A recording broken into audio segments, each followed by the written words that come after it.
কোরআনের আলো আল হাদিসের আলো প্রধান বক্তার আগমন শুভেচ্ছার স্বাগতম শুভেচ্ছার স্বাগতম প্রধান বক্তার আগমন নারে তাকবীর নারে তাকবীর আল কোরআনের আলো আলহামদুলিল্লাহ পড়েন বসেন বসেন বসেন বসেন ভাইকে আমরা পেয়ে খুশি না বেজার ভাই আল কোরআনের আলো প্রধান মেহমানের আগমন শুভেচ্ছার স্বাগতম আলহামদুলিল্লাহ আলহামদুলিল্লাহ আজকের প্রধান মেহমান আমাদের মঞ্চে উপস্থিত হয়েছে অথচ আজ পর্যন্ত বাংলাদেশে কোন ইসলামী দলের নেতারা ইসলামের জন্য কোরআনের জন্য ফাঁসিতে ঝুলে নাই।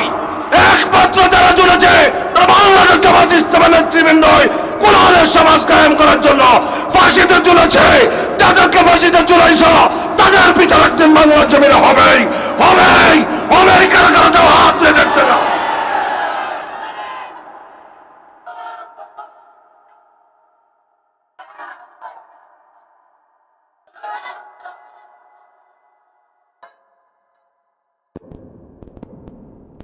আপনাদের তাকবীরের কোনো আগামাতা আমি বুঝি নাই। তুই একজনের তাকবীর দিবে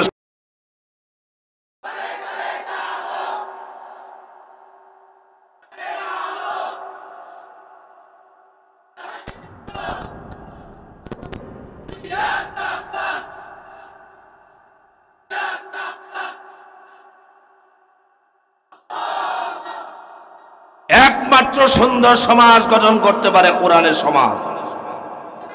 আমরা যখন ওয়াজ করেছি বিগত সময়ে এভাবে বসা ছিলেন নেতারা, তারা বলতো হুজুর ওয়াজ করেন কিন্তু তাকবীর দিতে পারবেন না। কারণ কি? লিল্লাহি তাকবীর আল্লাহু আকবার এই স্লোগান কার? আরো চিল্লাবেন এই স্লোগান কার? এই স্লোগানকে আমরা দিতে রাজি আছি, আমরা রাজি আছি। এই স্লোগান বন্ধ করতে চেয়েছিল, বন্ধ করতে পারে নাই। কিয়ামত পর্যন্ত জমিন থেকে এই স্লোগান বন্ধ করতে পারবে না। যারাই বন্ধ করতে চাইবে তারাই বন্ধ হয়ে যাবে। আমরা যতদিন বেঁচে থাকবো কোরআনের পক্ষে আছি, দোকান আছে, দোকান থাকবে, দোকান চলবে। কারা না কারা পক্ষে আছে হাত ধরে দেখে দোকান দেওয়া যায়।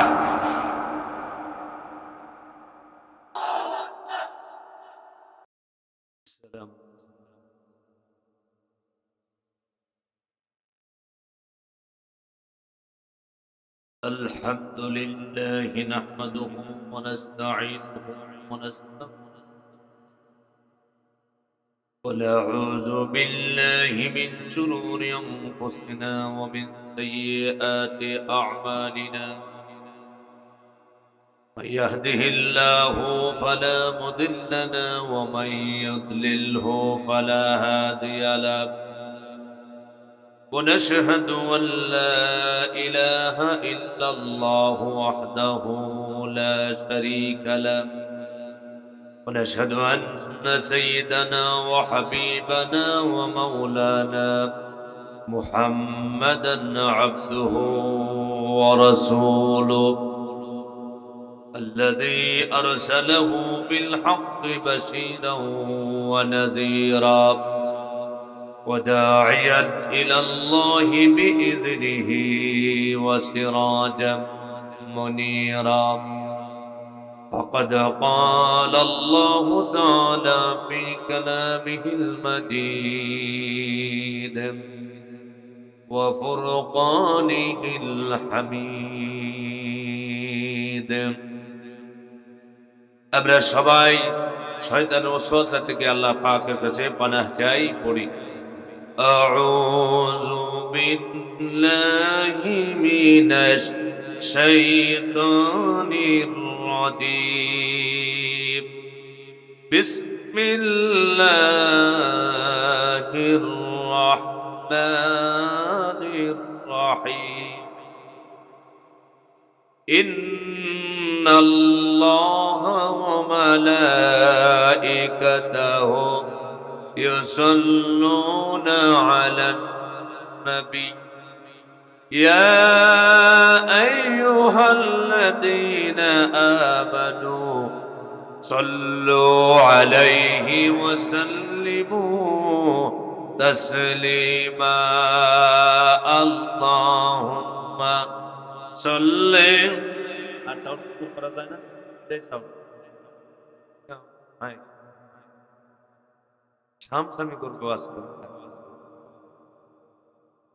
ورنا وعلى آل سيدنا مولانا محمد اللهم صل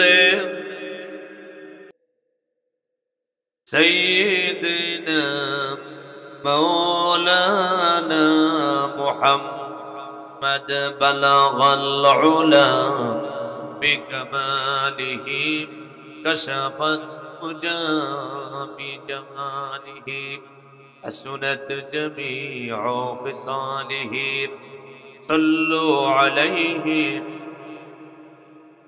مولاي فلت بلبل کا ترنم بینا ہو چمن دہر میں کریوں کا تبسم بینا ہو بلغ العلا بکمالہ كشف الدجى بجماله حسنت جميع خصاله صلوا عليه আরবের মুখে মক্কার পরে আমিনার যেথায় গর খোদার করুণা কৌসার হয়ে ঝরছে বারংবার বালাগাল উলা বিকামালিহি কাশাফাত দুজা বিজামালিহি حسنت جميع خصاله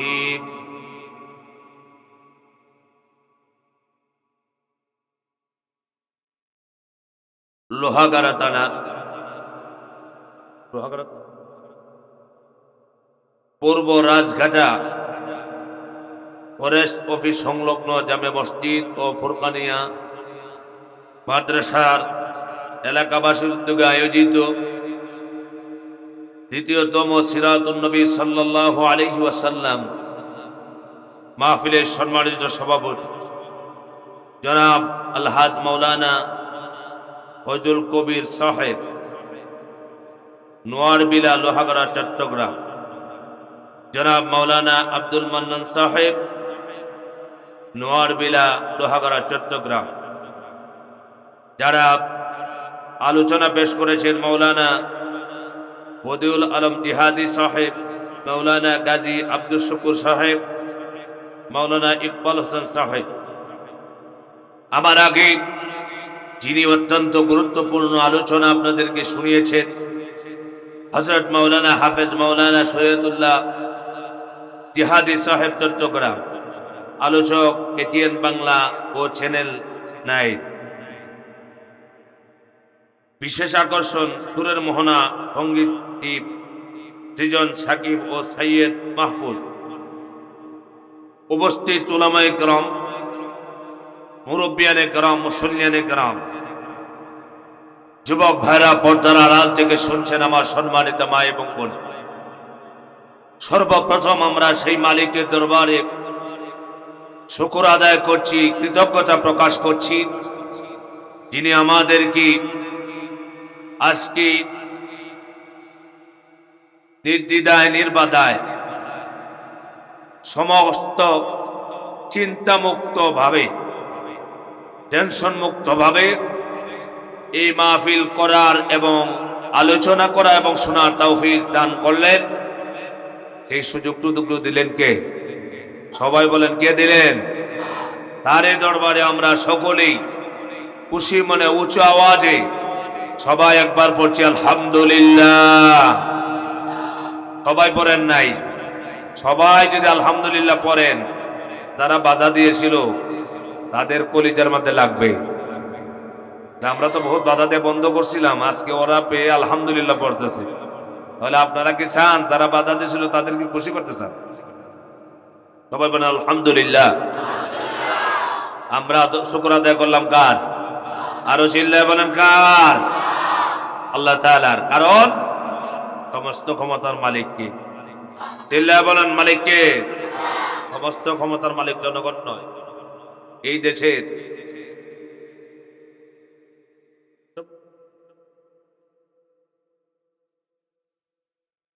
দেশের মানুষকে যুগ যুগ ধরে শেখানো হয়েছে সমস্ত ক্ষমতার মালিক জনগণ। কথা বলেন না কেন? এই স্লোগান আপনারা লোহাগড়ায় হয় নাই, কথা কন না? আপনারা শুনেন নাই? আর যারা সমস্ত ক্ষমতার মালিক জনগণ স্বীকার করে নাই, যারা মানুষকে তার বিরোধিতা করেছে, তারাই ওই ছিল ওই পক্ষ মানুষের শত্রু। কথা বলা ঠিক না? কারণ সমস্ত ক্ষমতার মালিক জনগণ নয়, সমস্ত ক্ষমতার মালিক একমাত্র কে? চিল্লা বলো কে? দেখে আমার কথা না আল্লাহর কথা? চিল্লা বলো কার কথা? আল্লাহর কথা যারা বাদ দেয় তারা মুমিন।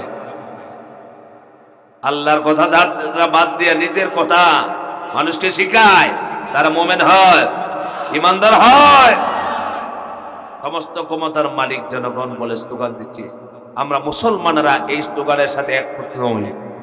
কারা কারা একমত নয় হাতগুলি দেখতে চাই। লিল্লাহি তাকবীর। আমার কথা না আল্লাহ কার কথা? কুরআনুল কারীমে আল্লাহ পাক বলছেন, কুলিল্লাহুম্মা মালিকাল মুলকি তুতিল মুলকা মান তাশাউ ওয়া তানজিউ মুলকা মিম্মান তাশাউ ওয়া তুইজ্জু মান তাশাউ ওয়া তুযিল্লু মান তাশাউ বিয়াদিকাল খায়র ইন্নাকা আলা কুল্লি শাইইন কাদির। বললাম কথা কার? এই মুলকের মালিক কে? চিল্লা বলো মুলকের মালিক কে? আল্লাহ পাক বলছেন, এই तमाम কুল কায়নাতের মুলকের মালিক একচ্ছত্র মালিক আর কেউ নয়, একমাত্র মালিক হলেন আল্লাহ পাক। আল্লাহ পাক যাকে চান তাকে কিছু ভূখণ্ডের ক্ষমতা দান করেন। আল্লাহ পাক যাকে চান তাকে ক্ষমতা দেন, ক্ষমতার চেয়ারে বসায় দেন। আর যাকে চান তাকে 5 মিনিটের ভিতরে ক্ষমতা থেকে উৎখাত করে দিল্লি পাঠায় দেন। ক্ষমতা কার? আর চিল্লা বলো ক্ষমতা কার? আল্লাহ পাক বলেন ক্ষমতা আমি দেই। আল্লাহ পাকের নিয়ামত, ক্ষমতা একটি নিয়ামত। নিয়ামতের শুকর যারা করে আল্লাহ পাক বলেন লা ইন শাকারতুম লা আযীদান্নাকুম ওয়া লা ইন কাফারতুম ইন্না আযাবি লাশাদীদ। মানুষকে সম্মান দেওয়া, মানুষকে ক্ষমতার চেয়ারে বসানো, সেটাও আল্লাহ পাক দয়া করে বসান, ক্ষমতা দেন। এটা আল্লাহ পাকের নিয়ামত। বান্দা বান্দিরা যখন ক্ষমতায় বসবে, ক্ষমতায় বসার পর আল্লাহর কোরআনের আইন যদি বাস্তবায়ন করতে চায়, কোরআনের বিধানকে জারি করে, আল্লাহর প্রশংসা করে আর বলে এই ক্ষমতার চেয়ারে তো আল্লাহ পাক আমাকে বসালেন। দিল্লা বলেন বসানকে। এই প্রশংসা যদি করে, নিয়ামতের শুকর আদায় করে, আল্লাহর আইন বাস্তবায়ন করতে চায়, আল্লাহ পাক বলেন আমি আরো নিয়ামতকে বাড়ায় দিব। কোন স্বৈরাচারী কায়দা লাগবে না, এমনিতেই দীর্ঘদিন তোমরা ক্ষমতায় থাকতে পারবে। কিন্তু ক্ষমতায় আসার পরে আল্লাহ পাকের ক্ষমতাকে বলে গেল। আপনারা অবশ্যই জানেন আমার দেশে সংসদ অধিবেশন যখন শুরু হয়, এক একজন যার যার ধর্মগ্রন্থ পড়ার জন্য আদেশ করা হয়। যেহেতু এটা মুসলমানের দেশ, সেই হিসাবে সর্বপ্রথম একজন কারি সাহেবকে অর্ডার দেওয়া হয়। সংসদ অধিবেশন শুরু হলো, আল্লাহর কোরআনের তেলাওয়াত দিয়া শুরু হলো। আজকে যে আয়াতে কারিমা বলছি, সেই আয়াতখানা কারি সাহেব তেলাওয়াত করলেন। কিন্তু মন্ত্রী পরিষদ, এমপি সাহেবরা, প্রধানমন্ত্রী যারা বসে আছেন যারা, তারা তো বুঝে না কি আল্লাহ পাক বলছেন। এখানেও বলছেন ক্ষমতা দিলাম আমি, দিলাম ক্ষমতা দিলাম আমি, আল্লাহ পাক ক্ষমতা দিলাম। আর যাকে চাই তাকে সম্মান দেয়, আবার যাকে চাই তাকে জিল্লতি দেই, অপমানিত করি। আর আল্লাহ পাক বলে সমস্ত ক্ষমতা, সমস্ত কল্যাণ আমার হাতে, আর সমস্ত ক্ষমতার মালিক জনগণ নয়, আমি আল্লাহ। চিল্লায় বলে সমস্ত ক্ষমতার মালিক কে? আরো চিল্লায় বলে সমস্ত ক্ষমতার মালিক কে? আমাকে মারতে পারেন কে? কথা বলেন, সবাই বলেন আমাকে মারতে পারেন কে? বাঁচাতে পারেন কে? আমি এই পৃথিবীতে এসেছি, আল্লাহ তাআলা আমার হায়াতকে নির্ধারণ করে দিয়েছে। আমি কোরআনের জন্য আমার জীবনকে উৎসর্গ করে রেখেছি। যেদিন আমার হায়াত শেষ হয়ে যাবে, কেউ বাঁচিয়ে রাখতে পারবে না। যতদিন বেঁচে থাকবো আল্লাহ দ্বীনকে বাস্তবায়ন করার জন্য আন্দোলন করেই যাবো, করেই যাবো। প্রয়োজন হলে শহীদ হতে কারা কারা যে সাহায্যগুলি দেখতে চায়।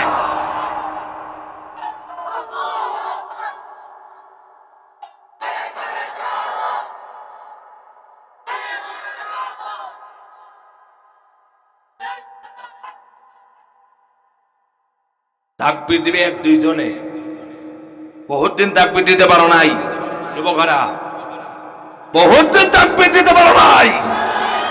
তাকবীর এক নেতারা বন্ধ করেছিল, যে নেতারা তাকবীর বন্ধ করেছিল, এখন যদি তাকবীর বন্ধ করতে ফ্লাশ দিয়ে দাঁতগুলি খুলে ফেলবা। রাতে এসো, ওর জন্য প্রস্তুত থাকতে হবে।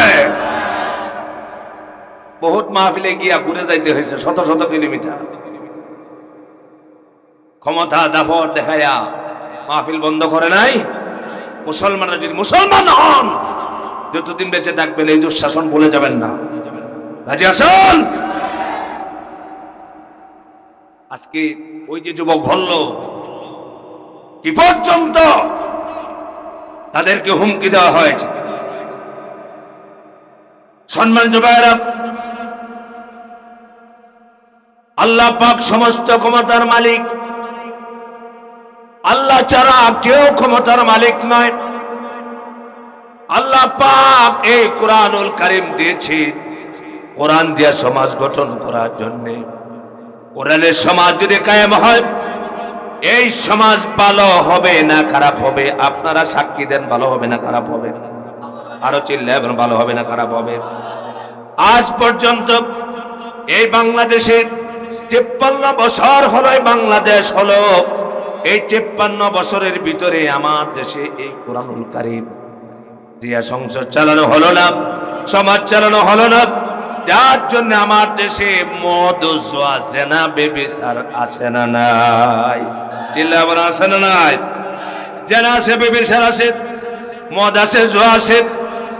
এমন করে এলাকা নাই, এমন করে সমাজ নাই যে সমাজের মধ্যে জুয়া নাই, মদ নাই, ইয়াবা নাই, বাবা নাই। এই অপরাধ মক্কা মদিনায় ছিল। আল্লাহ পাক এই অপরাধ থেকে মানুষকে ফেরানোর জন্য আল্লাহ তাআলা কিতাব দিয়েছিলেন। রাসূলুল্লাহর উপরে কোরআনুল কারীম নাজিল করেছিলেন, অন্ধকার থেকে আলো থেকে আনার জন্য, মানুষকে পথ দেখানোর জন্য। সেই কোরআন আজও আছে না নাই? জোরে বলেন আছে না নাই? কোরআন আছে, কোরআন আছে, কিন্তু কোরআনের বিধান আজকে জারি হয় নাই। ঠিক রাখুন। কোরআন আছে মসজিদে, কোরআন আছে মাদ্রাসায়, কোরআন আছে মক্তবে, কিন্তু কোরআন তো মক্তবে থাকার জিনিস নয়। কোরআন ছিল আমাদের প্রতিটা মানুষের দিলের ভিতরে, কোরআন থাকার কথা ছিল। ঠিক কিনা বলেন? বহুত মানুষ আছে এখানে, যদি বলি আপনি কোরআন শরীফ পড়তে পারেন, বললেন জি না, কোরআন পড়তে পারেন, কথা বলেন না। এই সমাজ কি কত তন্ত্র মন্ত্র পড়ানো হলো, কত যাতে সংগঠন করা হলো, কিন্তু যুবকদেরকে নিয়ে কত সংগঠন করা হলো, কিন্তু কোরআন বাদ দিয়ে যত সংগঠনের ছেলেরা আছে বলেন তো দেখি, আমার দেশে তারা চরিত্র ভালো না যারা কোরআনের আন্দোলন করে এই যুবকদের চরিত্র ভালো? কোরআন যারা কখনো চরিত্র ভালো হতে পারে না। আল্লাহ নবীর কাছে কোরআন আল্লাহ পাক নাজিল করেছেন। কেন এই কোরআনুল কারীম নাজিল করেছেন? শুধু নামাজের জন্য, রোজার জন্য নয়। নামাজ পড়তে কোরআন লাগে, অবশ্যই রোজার বিধান কোরআনুল কারীমের ভিতরে আছে। সকল বিধিবিধান দিয়ে আল্লাহ পাক কোরআন নাজিল করেছেন। কিন্তু আল্লাহ পাক যে উদ্দেশ্য দিয়ে নাযিল করেছেন, আল্লাহ পাক সূরা ইব্রাহিমের ভিতরে বলছেন আলিফ লাম রা কিতাবুন আনজালনাহু ইলাইকা লিতুখরিজান নাসা মিনাজ যুলুমাতি ইলান নূর। আল্লাহ পাক নবীকে বলছেন, আমার নবী, আপনার উপরে এই কিতাব কোরআনুল কারীমের জন্য নাজিল করেছি।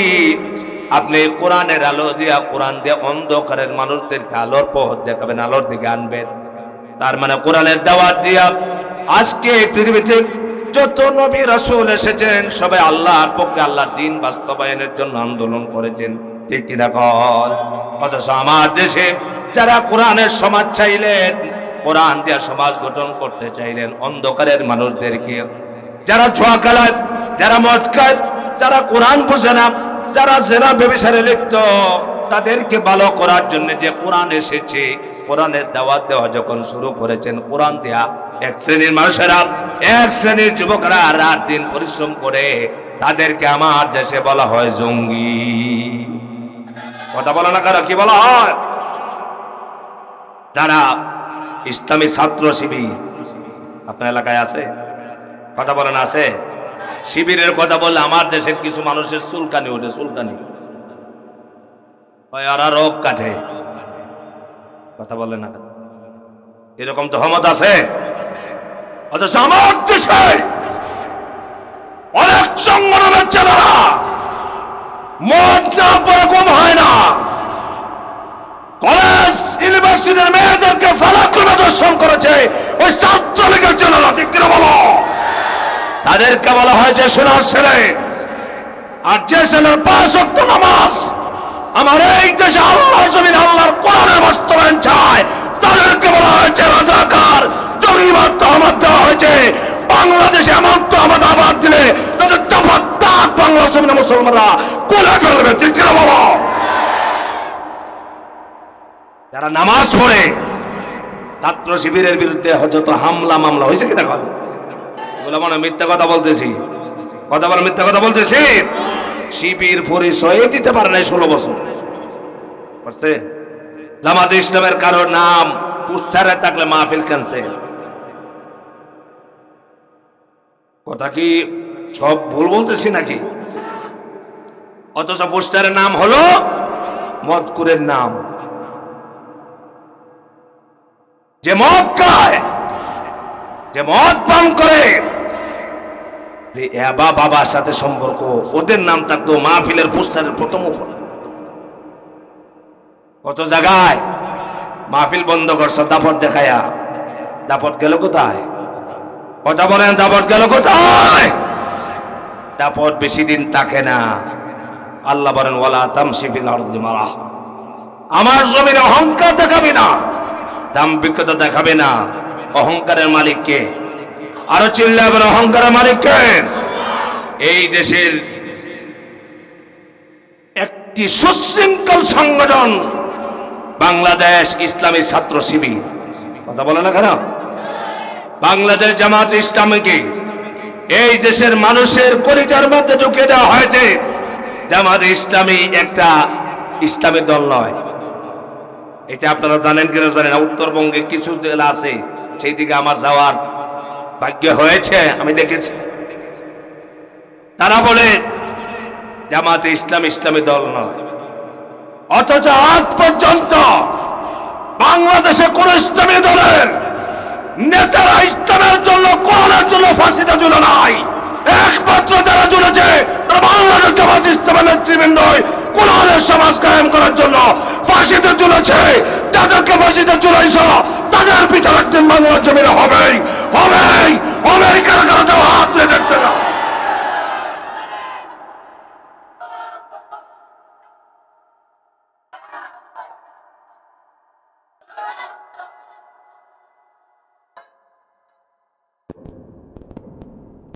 আপনাদের তাকবীরের কোনো আগামাতা আমি বুঝি নাই। দুই একজনে তাকবীর দিবে,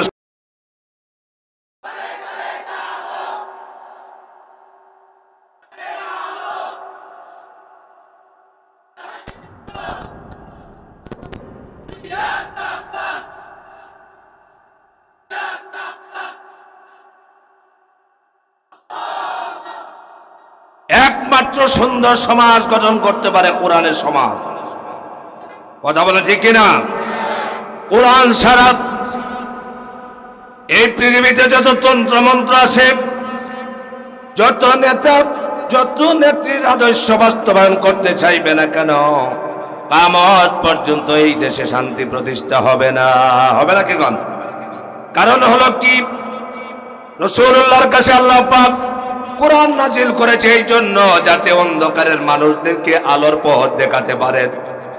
আজকে আমাদের দেশে যুবক যুবতীরা, সমস্ত মানুষের যারা অন্ধকারে নিমজ্জিত, এমন করে সমাজ নাই যে সমাজের মধ্যে অপরাধ নাই, যে সমাজের মধ্যে জুয়া নাই, মদ নাই, ইয়াবা নাই, বাবা নাই, সমস্ত অপরাধ এই দেশে আছে। এই জন্য আমার ভাইরা, আপনাদের এলাকার মধ্যেও আছে। আল্লাহ পাক সেই ব্যাপারে কোরআনুল কারীমের মধ্যে কি বলেছেন? আমাকে বলেছিলেন মদের ব্যাপারে কথা বলার জন্য। মদ আপনার এলাকায় আছে? মদ আছে? মদ খায়? আপনারা চিল্লাবেন মদ হালাল না হারাম? আরো চিল্লাবেন মদ হালাল না হারাম? মদ হালাল না হারাম আল্লাহ পাক সিদ্ধান্ত দিয়েছেন। এই সিদ্ধান্ত কোনো মানুষের সিদ্ধান্ত নয়। আল্লাহ পাক বলছেন, ইয়া আইয়ুহাল্লাযীনা আমানু ইন্নামাল খামরু ওয়াল মাইসিরু ওয়াল আনসাবু ওয়াল আজলামু রিজুস মিন আমালিশ শাইতান। আল্লাহ পাক বলছেন, হে মুমিনগণ, নিশ্চয় মদ জুয়া, তোরা বলো কি? মদ জুয়া। এই মদ জুয়া আমাদের দেশে রাষ্ট্রের প্রধান কার্যালয় যেখানে ঢাকা, সেখানেও আছে ক্লাব। কি আছে? ক্লাবের সদস্য যারা, এরা হলো আমাদের দেশের বড় বড় মাথা। জানেন আপনারা? যারা কোটি কোটি টাকার মালিক, তারা হলো সেই ক্লাবের মেম্বার। এই ক্লাবের ভিতরে কি হয়? এই ক্লাবের ভিতরে সবচাইতে বড় অপরাধ হয়, যে অপরাধকে আল্লাহ পাক নিষেধ করেছেন। আল্লাহ পাক বলছেন, হে মুমিনগণ, 1 নম্বর হলো মদ, 2 নম্বর হলো জুয়া, 3 নম্বর হলো প্রতিমা দেবীগুলি ও ভাগ্য নির্ধারণকারী তীরসমত নাপাক। আল্লাহ পাক এদেরকে নাপাক বলেছেন। আল্লাহ পাক বলেছেন, সুতরাং হে মুমিনগণ, তোমরা তা পরিহার করো। কারণ কি? যদি তোমরা এগুলো পরিহার করো তাহলে সফলতা অর্জন করতে পারবে। 1 নম্বর আল্লাহ পাক এই আয়াতে কারিমার ভিতরে হারাম ঘোষণা করেছেন মদ। চিল্লা বলে কি? মদ। আচ্ছা, আমাদের দেশে মদ আছে। এখন এই ওয়াজ, মদের ওয়াজ, বাংলাদেশে 3 লক্ষ মসজিদ, এমন কোন মসজিদ নাই যে মসজিদে মদের ওয়াজ হয় না। কিন্তু মদ বন্ধ হয়েছে? কথা বলে না, মদ বন্ধ হয়েছে? আজ পর্যন্ত বেশ কম হয়েছে? হয় নাই। কেন হয় নাই? মদ বন্ধ করতে হলে মসজিদে ওয়াজ করে শুধু মদ বন্ধ করা যাবে না। মদ বন্ধ করার জন্য যেটা দরকার, সেটা হলো মদের বিরুদ্ধে সংসদে আইন পাস করতে হবে। চিল্লা বলো কি লাগবে? আরো চিল্লা বলো কি লাগবে? আইন পাস করতে হবে। কিন্তু আমার দেশে কে মদের আইন করবে? মদ বিরোধী আইন করবে। যারা আইন করবে তারাই তো মদের মধ্যে লিপ্ত আছে। কথা কন না কেন? কারণ তাদের টেবিলের সামনে মদের বোতল সাজানো আছে। দেশি মদ, বিদেশি মদ, ভারতীয় মদ, লন্ডনী মদ, আমেরিকা মদ আছে না নাই? দামি মদ, কম দামি মদ, বাংলা মদ, ইংরেজি মদ, যত প্রকারের মদ আছে, এই মদগুলো টেবিলের সামনে আছে। সেই মদ তো তারা নিষিদ্ধ করলো না, অথচ সেই মদ নিষিদ্ধ করার জন্য যে কিতাব আল্লাহ পাক 1000 বছর আগে নাজিল করেছেন, সেই কিতাবের নাম কি? চিল্লা বলে, সেই কিতাবের নাম কি? কোরআন। কোরআন যদি সংসদে যায়, মদের ব্যাপার আইন হবে কিনা? কোন কথা বলে আইন হবে? আইন যদি হয়, এভাবে তাফসীর করতে হবে না, এত ওয়াজ করে মানুষকে বোঝাতে হবে না, গলা ফাটাতে হবে না। সংসদের মধ্যে শুধু আইন করা হবে, যদি মদ খায় তাকে জেলখানায় নেওয়া হবে, জেল দেওয়া হবে। এমনিতেই দেশের মানুষের চরিত্র ভালো হইয়া মদকে তারা পরিহার করবে। দেখো, তাহলে মদ বন্ধ করার জন্য গেলে ওয়াজই যথেষ্ট না আইন করতে হবে? কথা বলেন, আইন করতে হবে কিনা? আইন করতে হলে আইন করবে কারা? এই যে ছাতামাতা সলিমদ্দি মদকুর তারারে সংসদে পাঠাইলে আইন করবে তারা সংসদে জীবন ভরাই গেছে, সংসদে তারা এমপি হতে হতে বুড়া হয়েছে, সারা জীবন শেষ করেছে। যতদিন সংসদে সময় দিয়েছে কোরআনের বিরুদ্ধে কথা বলেছে। কথা বলো না কেন? একমাত্র যারা কোরআনের পক্ষের সৈনিক তারা গেছে কোরআনের পক্ষে কথা বলেছে, কিন্তু তারা বেশি মানুষ হওয়ার কারণে এই কথাগুলো শোনা হয় না। আমার ভাইরা, মদকে বন্ধ করতে হলে আইন করতে হবে, আইনের জন্য আইনের লোক বানাতে হবে সংসদে। সেই জন্য যারা কোরআনের সমাজ চায়, কোরআনের আইন চায়, আল্লাহর বিধান চায়, সৎ লোকের শাসন চায়, তাদেরকে ওই শ্রেণীর মানুষেরা যাতে ক্ষমতায় না যেতে পারে, সেই জন্য তাদের সবচাইতে বড় চেষ্টা হলো কোরআনের আন্দোলনের কর্মীদেরকে হটানো। তারা চিন্তা ছিল এই দেশে কোরআনের আন্দোলনের অগ্র সৈনিকদেরকে যদি ফাঁসিতে ঝুলানো যায়, মাওলানা মতিউর রহমান নিজামীকে যদি ফাঁসি দেওয়া হয়, জামাত ইসলাম বাংলাদেশে থাকবে না। তখন ঠিক আলী হাসান মুজাহিদকে হত্যা করা হলে জামাত বাংলাদেশে থাকবে না। কামারুজ্জামানকে হত্যা করা হলে বাংলাদেশে জামাত ইসলাম থাকবে না। শহীদ কাদের মোল্লাকে হত্যা করা হলে বাংলাদেশে জামাত ইসলাম থাকবে না। মীর কাসেম আলী ভাইকে হত্যা করা হলে এই দেশে আর জামাতের নেতৃত্ব কেউ দিতে পারবে না। এর সর্বশেষ আমাদের কোরআনের পাখি, লক্ষ লক্ষ কোটি কোটি মুসলমানের কলিজার টুকরা কোরআনের পাখি আল্লামা সাঈদী রহমতুল্লাহ আলাইহির ব্যাপারে ষড়যন্ত্র করলো।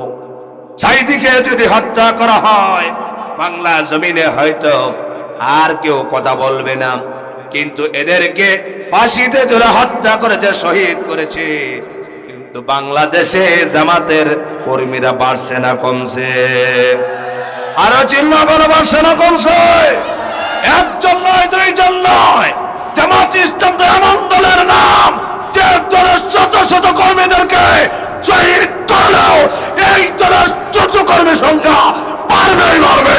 বর্তমান জামাতের জল চলছে, আমরা আগামীতে দেখতে চাই এটা কোরআনের সংসদ, ঠিক কিনা বলো? আর কারা চাও হাত করে রাখো আল্লাহকে। লিল্লাহি তাকবীর, লিল্লাহি তাকবীর। কোরআনের সমাজ গঠন না করলে ওয়াজ করে দোয়া বন্ধ করা। মদ খাওয়া আল্লাহ পাক হারাম করেছেন। আল্লাহ নবী বলেছেন মদ এমন একটি অপরাধ, যারা মদ খায় তাদের হিতাহিত জ্ঞান থাকে না। যারা মদ পান করে, মদ পান করলে পরে মাকে, বোনকে, বউকে এটা চিনতে তার কষ্ট হয়, চিনতে পারে না। পারে না কি কোন? আমি ছোট সময় সিলেটে লেখাপড়া করছি। আমি যেখানে নামাজ পড়াতাম সেই এলাকার একজন মানুষ প্রচুর পরিমাণ মদ খেত। যারা মদ খায় তারা কিন্তু জুয়া খেলায়, জানেন আপনারা? যাদের ভিতরে মদের অভ্যাস আছে এগুলোর ভিতরে বাকি সব গুনার অভ্যাস আছে। এই জন্য নবীজি বলেছেন মদ হলো সমস্ত গুনার মা, সমস্ত পাপের মূল হলো মদ। মদ খেলে বলে তার ভেন ঠিক থাকে না, তার মাথা ঠিক থাকে না। সেই জন্য আল্লাহ পাক মদকে হারাম ঘোষণা করেছেন। আমার ভাইরা, আল্লাহর হাবিব সাল্লাল্লাহু আলাইহি ওয়াসাল্লাম কয়েক প্রকার মানুষের উপরে লানত দিয়েছেন, এর ভিতরে একদল হলো মদকুর। মদকুরেরা কিয়ামতের দিন নবীজির শাফায়াত পাবে না। যারা মদ খাবে, মদকে হারাম ঘোষণা করেছেন, জুয়াকে হারাম ঘোষণা করেছেন। কত মানুষ আছে টাকা পয়সা, নিজের হালাল টাকা পয়সা নিয়ে শ্রম দিয়ে টাকা পয়সা উপার্জন করলো, মদ জুয়া খেললো।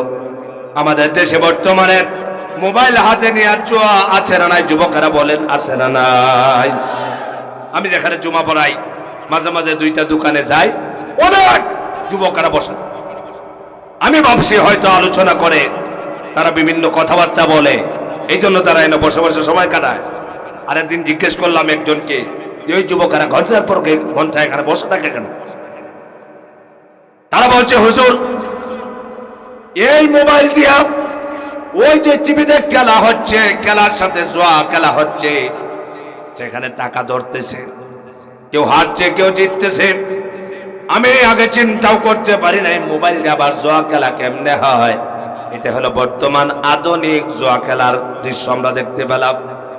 সম্মানিত ভাইরা, আল্লাহ পাক মদ হারাম করেছেন, জুয়া হারাম করেছেন, মূর্তি দেব দেবীকে হারাম করেছেন।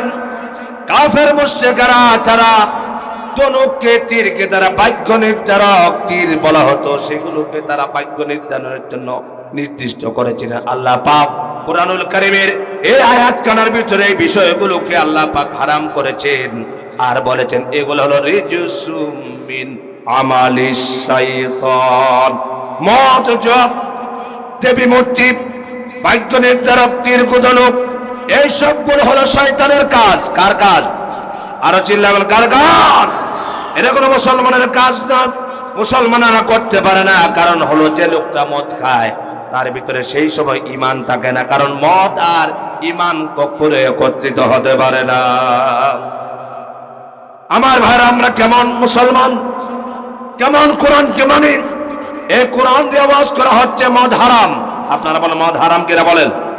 সবাই বলেন মদ হারাম না হালাল? আরো চিল্লা বলেন হালাল না হারাম?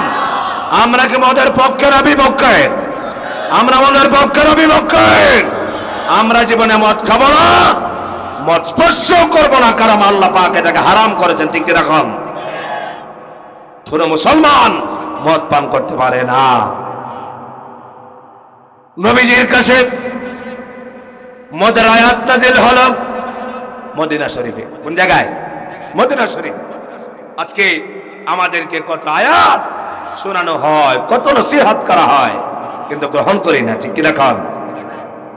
মদের আয়াত নাযিল হলো, নবীজি সাহাবীদেরকে বলছেন, সাহাবীরা তোমরা মদ আর পান করবা না, মদকে আল্লাহ পাক হারাম ঘোষণা করেছেন।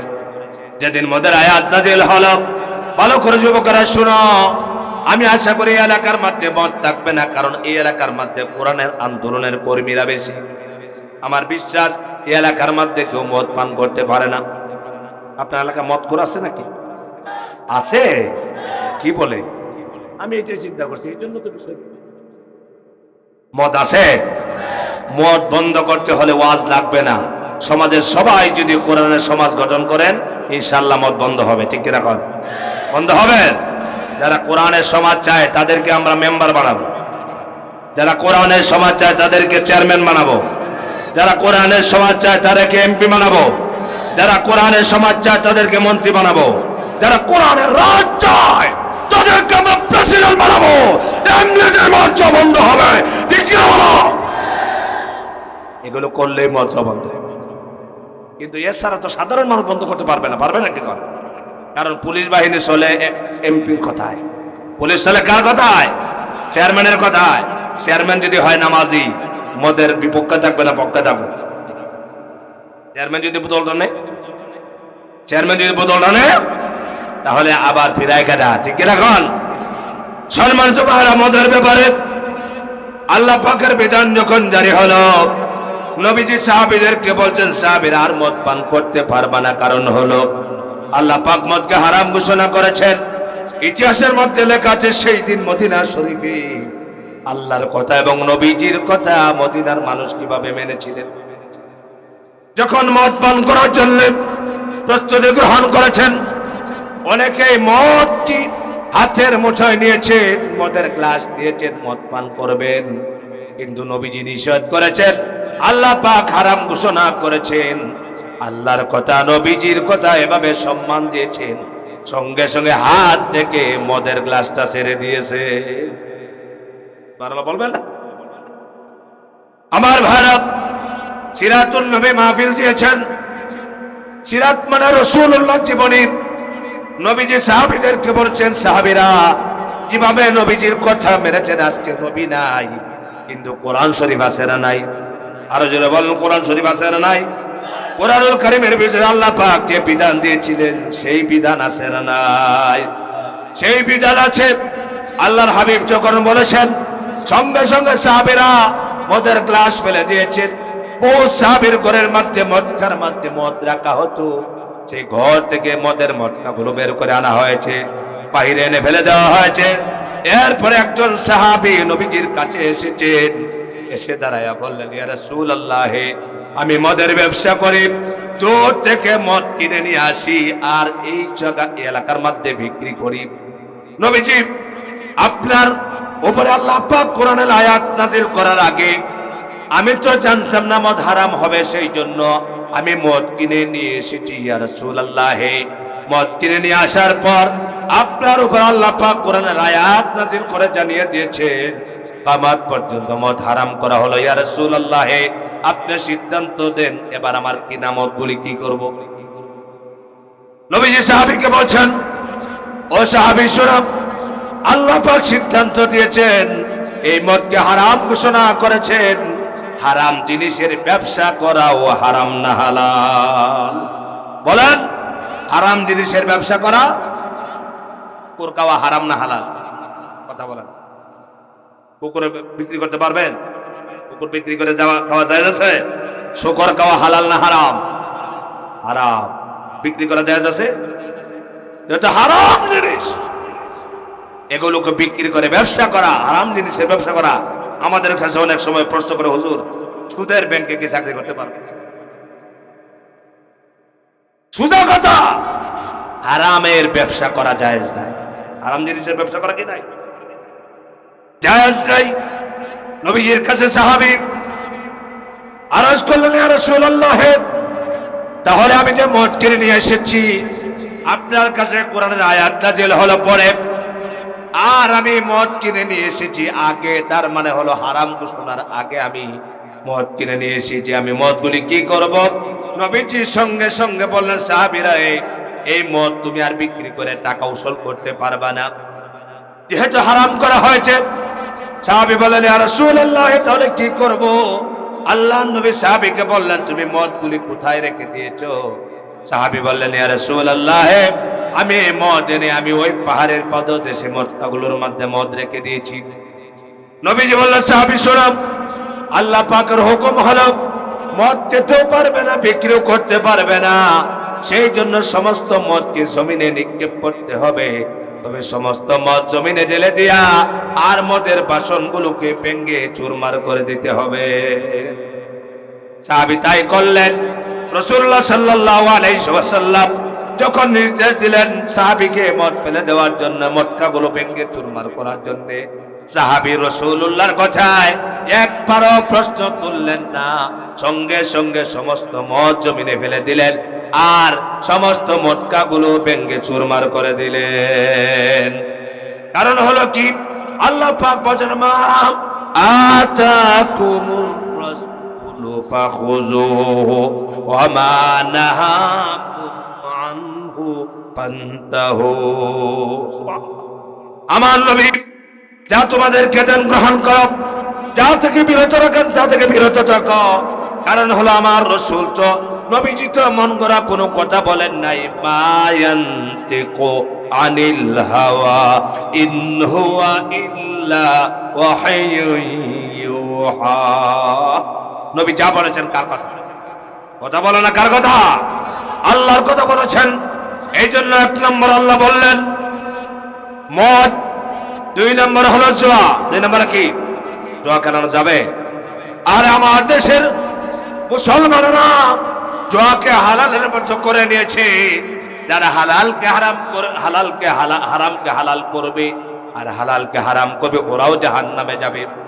আমার সম্মানিত ভাইরা, কারণ হালালকে হারাম করার মতো ক্ষমতা দুনিয়ার জমিনে কারো নাই। আছে?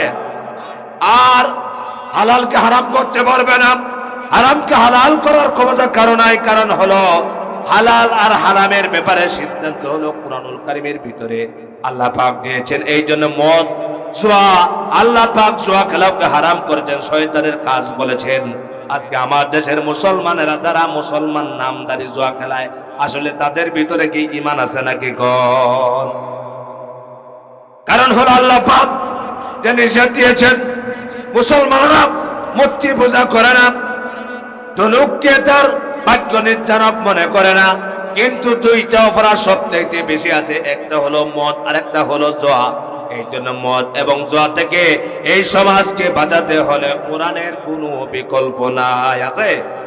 কোরআনের বিকল্প নাই, সেই জন্য কোরআনের সমাজ লাগবে। আল্লাহ নবী যখন এই কোরআন দিয়ে সমাজ গঠন করলেন, মক্কা শরীফে মদিনা শরীফে রাসূলুল্লাহ সমাজ গঠন করলেন।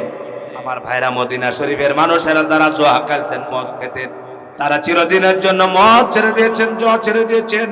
আজও যদি বাংলা জমিনে কোরআনের সমাজ কায়েম হয়, কোরআনের রাজ কায়েম হয়, তাহলে বাংলার মানুষেরা কি আর মদ গ্রহণ করবে নাকি? বাংলাদেশে যদি কোরআনের সমাজ কায়েম, কোরআনের রাজ যদি কায়েম হয়, তাহলে কোরআন আল্লাহ গ্যারান্টি দিয়েছেন কোরআনের সমাজে কোনো জাতের অবিচার অনাচার থাকবে না। ঠিক রাখুন। আজকে এত অবিচার অনাচার কেন? কারণ হলো এই দেশে যারা রাষ্ট্র ক্ষমতায় থাকবেন, রাষ্ট্র ক্ষমতায় থেকে কারণ হলো আল্লাহ পাক কোরআনুল কারীমে বলছেন, কোরআনের সমাজ যারা কায়েম করবে, কোরআন দিয়ে যদি সমাজ রাষ্ট্র গঠন করতে পারে, তাহলে তারা এক নাম্বার কাজ করবে, নামাজ প্রতিষ্ঠা করবে। কি করবে বলেন? আল্লাহ পাক বলছেন, আল্লাযীনা ইম্মাক্কান্নাহুম ফিল আরদি আকামুস সালাতা ওয়া আতাউজ যাকাত ওয়া আমারু বিল মারুফি ওয়া নাহাউ আনিল মুনকার। কোরআনের কর্মীরা, কোরআনের দায়ীরা, কোরআনের আন্দোলন যারা করেন, আল্লাহ দ্বীন যারা বাস্তবায়ন করতে চান, তারা যদি ক্ষমতার চেয়ারে বসতে পারেন, তাহলে বাংলার জমিনে সর্বপ্রথম কাজ করবে চারটা। চিল্লাবেন কয়টা? আরো জোরে বলেন কয়টা? চারটা কাজ করবে। এক নম্বর কি করবে বলেন? নামাজ কায়েম করবে। চিল্লাবেন কি? এখানে যারা আসছেন সবাই এশার নামাজ পড়ছেন? কারা কারা এশার নামাজ পড়ছেন? লিল্লাহি তাকবীর। হাত নামান। অনেকেই নামাজ পড়েন না। ইসলামী আন্দোলন কি হবে? আন্দোলনে আজ যারা এই দেশে কোরআনের সমাজ কায়েমের জন্য জীবন দিয়েছেন, তারা কি নামাজি ছিলেন না বেনামাজি? কথা বলো না কেন? নামাজি না বেনামাজি? তারা শুধু 5 ওয়াক্তের নামাজি না, তারা তাহাজ্জুদের নামাজ পড়ে। তোমার বলবে না? ইসলামী আন্দোলন করতে হলে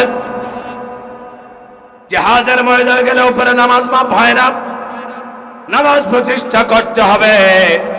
নামাজ যদি প্রতিষ্ঠা হয়, সমাজ ভালো হবে। কারণ হলো আজান হওয়ার পর প্রতিটা মানুষ যদি নামাজ পড়ে, নামাজি বান্দা কখনো মদ খেতে পারে না। পারে?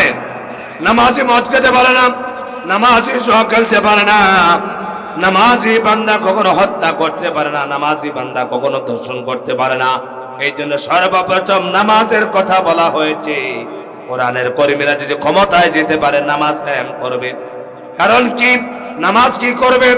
আল্লাহ পাক নামাজের ব্যাপারে বলেছেন, ইন্নাস সালাতা তানহা আনিল ফাহশাই ওয়াল মুনকার। নিশ্চয় মানুষকে নামাজ ফাহশা কাজ থেকে বিরত রাখে। আপনারা বলেন দেখি, জুয়া খেলা ভালো কাজ না খারাপ কাজ? আরো চিল্লাবেন, ভালো না খারাপ? মদ খাওয়া ভালো না খারাপ? নামাজ ছেড়ে দেওয়া ভালো না খারাপ? নামাজ ছেড়া যাবে না। আল্লাহ পাক বলছেন, নিশ্চয়ই নামাজ মানুষকে ফাহশা কাজ থেকে বিরত রাখবে।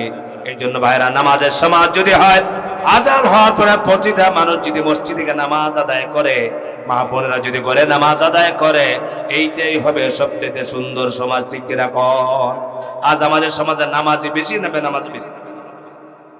কথা বলে না কেন? জীবন দিয়ে ফেলবো, শহীদ হয়ে যাব, রক্ত দিয়ে ফেলবো, নামাজ পড়বো না। আমরা যে জীবন কেমন ইসলামের জন্য দিবা, এটা ভালোই করে বোঝা যায়। কথা বলে না কেন? ঠিক না বলো? যে ব্যক্তি আজান হওয়ার পরে আল্লাহর ভয়ে নামাজ পড়ে না, সে আবার ইসলামের জন্য জীবন দিবে। চাপাই নবাবগঞ্জে ওয়াজ করতে গেছে, সবাই জীবন দিতে রাজি। লাস্টে বললাম, জীবন দিতে রাজি, একটা করে আল্লাহর রাস্তা মাদ্রাসায় আম গাছ দিতে হবে। আম, এটা রাজি হয়নি। আম গাছ একটার দাম বেশি না জীবনের দাম বেশি? কথা বলেন। আম গাছের দাম বেশি না জীবনের দাম বেশি? জীবন দিতে চাই ইসলামের জন্য। বললাম ইসলামের জন্য একটা আম গাছ আল্লাহর রাস্তায় মসজিদ মাদ্রাসায় দেন, দেয় না। বুঝতে পেরেছেন? আমরা যদি মুনাফিকি খাসলত যদি আমাদের ভিতরে না থাকতো, এতদিনে বাংলাদেশে কোরআনের রাজ কায়েম হয়ে যেত। কথা বলেন কি না? আমাদের ভিতরে আছে মুনাফিকি খাসলত। কেমন? নামাজ পড়ে, 5 ওয়াক্ত নামাজ, হ্যাঁ, হজ করে এসেছে, কিন্তু সবসময় কোরআনের আন্দোলনের বিরুদ্ধে কথা কয়। এমন আছে না নাই? মান্নাত করেছে যতদিন বাঁচবো ভোট দিব নৌকা মার্কায়। কথা বলো না কেন? কি মান্নাত করছে? ভোট দিব নৌকা মার্কায়। নৌকা মার্কায় ভোট দিলে জান্নাত। কথা বুঝতে পেরেছেন? কারণ এইটা কোন নবীর নৌকা? কত জাতের দোকান এই দেশের জনগণকে দিল, বলছে এটা নূহ নবীর নৌকা। আর এইটা বলছিল মনে হয় আপনার এলাকার একটা মৌলানা সাহেব, ঠিক না? মৌলানা সাহেব এখন কি অবস্থা দেখছে? একবার পাঁচাটা গোলাম, ঠিক না বলেন? এই পাঁচাটা আরো কিছু বাংলাদেশে পাঁচাটা আলেমদেরকে ওয়াজ করার অনুমতি দিত, আমাদের মাহফিল করে বন্ধ করতো, ঠিক কিনা বলো? এ ছিল পাঁচাটা, আর পাঁচাটাদেরকে জায়গা দিত। সে বলেছিল এই নৌকা নূহ নবীর নৌকা, নূহ নবীর নৌকা ওঠার জন্য, নৌকাতে পার হওয়ার জন্য। চিল্লা বলে নাউজুবিল্লাহ। তার বিবিকে বেপরদা করছে। কথা বলে না? অথচ আফসোস লাগে একজন সাধারণ আলেম নয়, নদওয়া ইউনিভার্সিটিতে সে লেখাপড়া করে। সর্বপ্রথম আমার মাহফিল ক্যান্সেল করেছিল নাজিমউদ্দিন চেয়ারম্যানের মাহফিল। ছিলেন নাজিমউদ্দিন চেয়ারম্যান কোন ইউনিয়ন?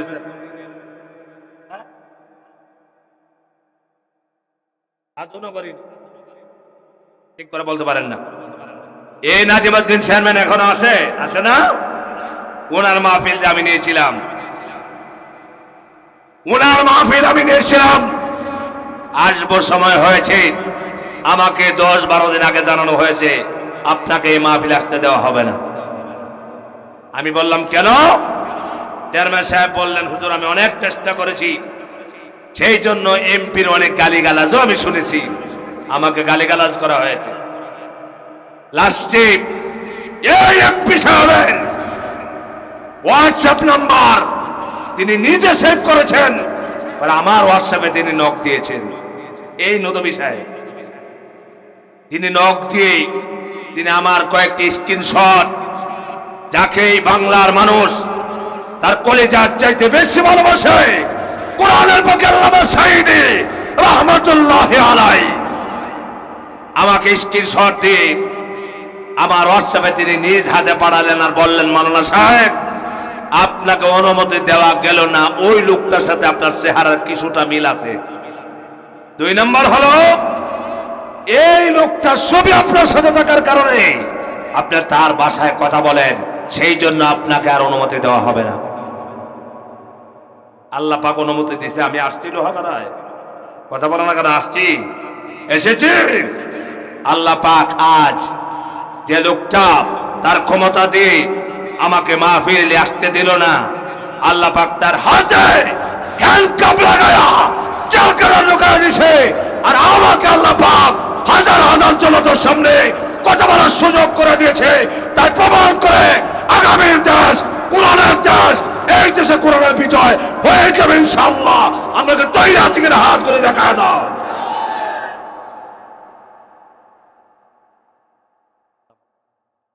লিল্লাহি তাকবীর।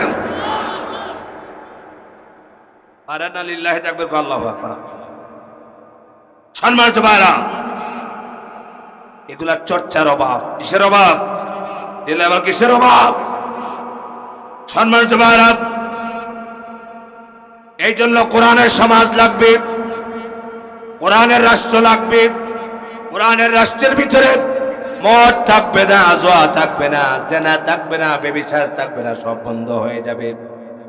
নবীজি কোরআন দিয়ে সমাজ গঠন করলেন। প্রতিটা সাহাবীর ভিতরে ছিল কোরআন, কোরআন দিয়ে তারা জীবন চালাত। পারিবারিক জীবন, সামাজিক জীবন, রাষ্ট্রীয় জীবন চালাতেন। নবীজি প্রেসিডেন্ট ছিলেন, সাহাবীরা প্রেসিডেন্ট ছিলেন। সেই সমাজের ভিতরে হত্যা হতো না, ধর্ষণ হতো না, কারো মাল লুণ্ঠন করা হতো না। কিন্তু আমার দেশে হত্যা ধর্ষণ আছে না নাই? মাহফিল বন্ধ করেছে, এই দেশের কোরআনের দায়ীদেরকে হত্যা করেছে, ট্রান্সফার করেছে। প্রতিটাকে ধরে ফাঁসিতে ঝুলাতে হবে। আপনার একমত থাকলে হাত তুলে দেখেন, দাবি জানা যায়।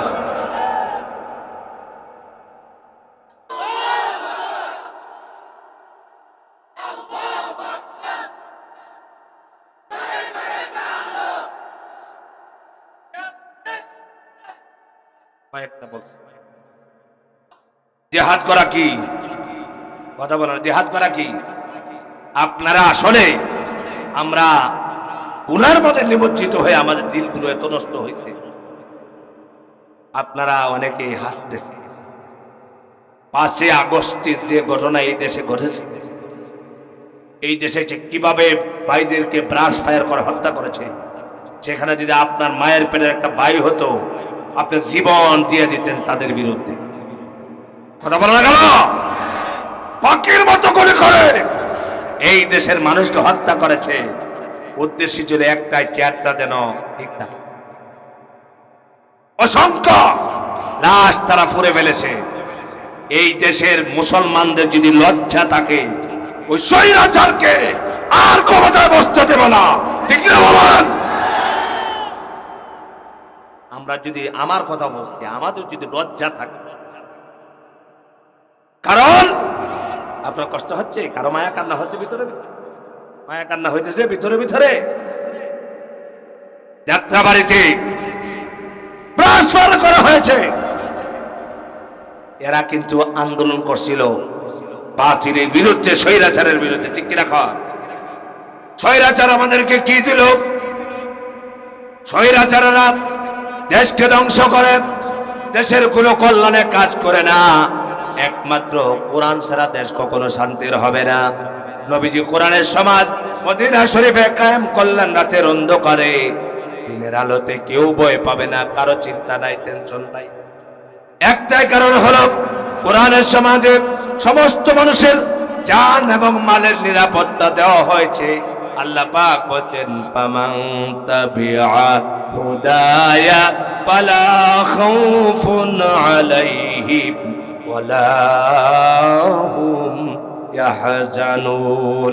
আল্লাহ পাক বলেছেন, আমার কোরআনের হুদা, হেদায়েত যারা গ্রহণ করবে তাদের কোনো ভয় থাকবে না, টেনশন থাকবে না, চিন্তা থাকবে না।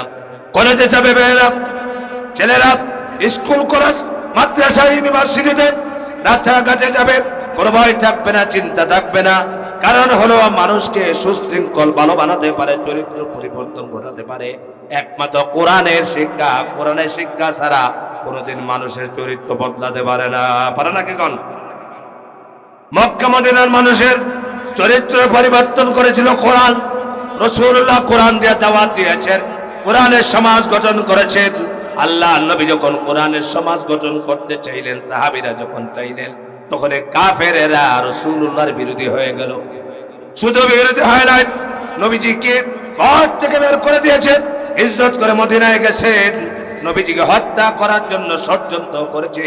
তারুণ্য দুয়ার ভিতর থেকে বলা হয়েছে, মুহাম্মদকে আজকে হত্যা করা হবে, মুহাম্মদকে হত্যা করা হবে। আল্লাহ নবী কি আল্লাহ পাক জানায় দিলেন, মুহাম্মদ সাল্লাল্লাহু আলাইহি ওয়াসাল্লাম কি বলছেন, ইয়া রাসূলুল্লাহ, আজকে রাতের ভিতরে আপনি আপনার জামাতা হযরত আলীকে আপনার বিছানার মধ্যে শোয়া দিয়ে আপনি আর বাড়িতে থাকবেন না, ঘরে থাকবেন না, আপনি হিজরত করে মদিনায় চলে যাবেন। আমার ভাইরা, আপনাদেরকে প্রশ্ন করতে চাই, মুহাম্মদ সাল্লাল্লাহু আলাইহি ওয়াসাল্লাম যে নবী, সারা জীবনেও রাসূলুল্লাহর বিরুদ্ধে একটা অভিযোগ নাই। কাউকে মেরেছেন, কাউকে আঘাত করেছেন, কারো একটি টাকা মেরেছেন, কাউকে কষ্ট দিয়েছেন, কাউকে গালি দিয়েছেন। সেই রাসূলকে মক্কার কাফেররা দেখতে পারলো না, কারণ ছিল একটাই, নবীজি যখন কোরআনের দাওয়াত দিয়েছেন, রাসূল শত্রু হয়ে গেছেন। আজ আমার দেশে আপনি মদ খাবেন, জুয়া খেলাবেন, নামাজ পড়বেন না, চুরি করবেন, ডাকাতি করবেন, আপনার কেউ বিরোধী হবে না। যখন আপনি বলবেন কোরআনের আইন চাই, সৎ লোকের শাসন চাই, কোরআনের রাজ চাই, তখন আপনাকে তহমত দিবে জঙ্গি, ঠিক রাখুন, তখন জবাব দিবে। কারণ হলো কি? কারণ হলো এই ১৫০০ বছর আগের কাফের আবু জাহাল, আবু লাহাব আর বর্তমানের কোরআন বিদ্বেষীদের যদিও সময় ১৫০০ বছর পার্থক্য, কিন্তু চরিত্রের ভিতরে কোনো পার্থক্য নাই। চরিত্র আবু জাহেলের চরিত্র আছে না নাই? কথা বলা আছে না নাই? আমার ভাইরা, নবীজিকে হত্যা করার জন্য ষড়যন্ত্র করা হলো। আল্লাহ পাক নবীজিকে হেফাজত করেছেন। কাফেররা রাসূলুল্লাহর ঘরের চারিদিকে দাঁড়ায় গেছেন। আল্লাহর হাবিবকে বলা হলো, রাসূল আপনি উঠেন, আপনি ঘর থেকে বের হয়ে যান। আল্লাহ নবী এক মুষ্টি মাটি নিলেন, চতুর্দিকে কাফেররা দাঁড়ায় আছে। আল্লাহ নবীকে বলা হলো, ইয়া রাসূলুল্লাহ, আপনি দোয়া পড়েন সাদুল বুজু, ওমা রামাইতা ইয রামাইতা ওয়ালাকিন্নাল্লাহ রামা। এই দোয়া পড়ুন আর আপনি বালিগুলো নিক্ষেপ করুন। নবীজি একদিকে নিক্ষেপ করলেন, চতুর্দিকে কাফেরদের চোখে আল্লাহ পাক বালি পৌঁছায়া দিলেন। নিক্ষেপ করেছেন কোন দিকে? নবীজি একদিকে নিক্ষেপ করেছেন। আল্লাহ পাক বলছেন, নবী আপনি একদিকে নিক্ষেপ করছেন বালি, আর চতুর্দিকে আপনার গর্ভবেষ্টনীতে যে কাফেররা রেখেছিল, আমি আল্লাহ পাক আমার কুদরত দিয়া সেই বালিগুলো প্রতিটা কাফেরের চোখে পৌঁছায় দিয়েছি। আপনি নিতে যাবেন হলে কাফেররা বুঝতেও পারলো না, জানতে পারলো না। নবীজি বের হয়ে গেছেন, ঘর থেকে বের হয়ে গেলেন, কাফেররা দাঁড়ায় আছে, বড় হবে নবীজিকে ধরবেন, হত্যা করবেন। সকালবেলা হয়ে গেল, আল্লাহ নবীর বিছানা খোঁজ নিয়ে দেখলো নবীজি নাই, শুয়ে আছেন হযরতে আলী। হযরত আলীকে দেখে কাফেররা অবাক হয়ে গেল, কেমনে মুহাম্মদ শিকার বের হয়ে গেল, রাসূলুল্লাহ সাল্লাল্লাহু আলাইহি ওয়াসাল্লামকে হেফাজত করলেন কে? আর চিল্লায় বলেন, সেই আল্লাহ পাক আছে না নাই? চিল্লায় বলেন, আছে না নাই? সেই আল্লাহ পাক মুসলমানদের সাথে আছে, ইমানদারদের সাথে আছে। আমার ভাইয়েরা, আল্লাহর হাবিব সাল্লাল্লাহু আলাইহি ওয়াসাল্লাম আবু বকরকে নিয়ে যখন গুহায় লুকালেন, কাফেররা পিছন দিকে গেল। যাওয়ার পর যখন কাফেররা পাশে এসে পড়েছে, আবু বকর ভয় পাচ্ছেন। নবীজিকে বলছেন, ইয়া রাসূলুল্লাহ, কাফেররা তো টের পেয়ে গেছে, কাছাকাছি এসে পড়েছে, পায়ের আওয়াজ শোনা যাচ্ছে। আল্লাহ নবী আবু বকরকে বলছেন, ইয়া সাহিবি লা তাহজান ইন্নাল্লাহ মা'ানা। সুবহানাল্লাহ। হে আবু বকর, আমার সাথী, তুমি ভয় পেও না, চিন্তা করো না, তুমি টেনশন করো না। কারণ কি? কারণ হলো আমরা দুইজন নয়, আমাদের সাথে আছেন আল্লাহ রাব্বুল আলামিন। কে আছেন? মুমিনদের সাথে কে আছেন? বিল্লাহ বলেন, কে আছেন? মুমিনদের সাথে আল্লাহ পাক আছেন। এইজন্য আল্লাহ পাক বলেন, ওয়ালা তাইনু ওয়ালা তাহজানু ওয়া আনতুমুল আলাউনা ইন কুনতুম মুমিনিন। তোমরা চিন্তা করো না, টেনশন করো না, দুঃখ করো না, ভয় পেও না, তোমরা বিজয় অর্জন করবে। শর্ত হলো যদি তোমরা মুমিন হও। শর্ত কি? চিল্লায় বলো, শর্ত কি? মুমিন হওয়া লাগবে। মুমিন হলে আল্লাহ পাক বিজয় দিবেন। এই জন্য এক নম্বর হলো ঈমানকে কাজী করতে হবে। ঈমানকে কাজী করে যখন ময়দানে ঝাঁপিয়ে পড়বে, দেখবেন কোরআনের সৈনিকেরা 10টা 20টা 50টা একত্রিত হয়ে যখন লিল্লাহে তাকবীর আল্লাহু আকবার রাজপথে দিয়া দেয়, তখন বাতিল শক্তির হাজার হাজার জনতা লেজ গুটায় দৌড় দেয়। ঠিক এরকম। কারণ কি? লিল্লাহে তাকবীর আল্লাহু আকবার, এটা এত স্পিড, এত বড় একটা অস্ত্র, যে অস্ত্রটা বাতিল শক্তির কলিজার মধ্যে আঘাত করে। ঠিক কিরকম? এই জন্য দেখবেন তাকবীর দিতে পছন্দ করে না। আমরা যখন ওয়াজ করেছি বিগত সময়ে, এভাবে বসা ছিলেন নেতারা, তারা বলতো, হুজুর ওয়াজ করেন কিন্তু তাকবীর দিতে পারবেন না। কারণ কি? লিল্লাহে তাকবীর আল্লাহু আকবার এর স্লোগান কার? আরো চিল্লা বলে, স্লোগান কার? এই স্লোগানকে আমরা দিতে রাজি আছি, আমরা রাজি আছি। এই স্লোগান বন্ধ করতে চেয়েছিল, বন্ধ করতে পারে নাই। কিয়ামত পর্যন্ত জমিন থেকে এই স্লোগান বন্ধ করতে পারবে না। যারাই বন্ধ করতে চাইবে তারাই বন্ধ হয়ে যাবে। আমরা যতদিন বেঁচে থাকবো কোরআনের পক্ষে আছি, দোকান আছে, দোকান থাকবে, দোকান চলবে। কারা না কারা পক্ষে আছে, হাত ধরে দেখা দোকান দেওয়া যায়।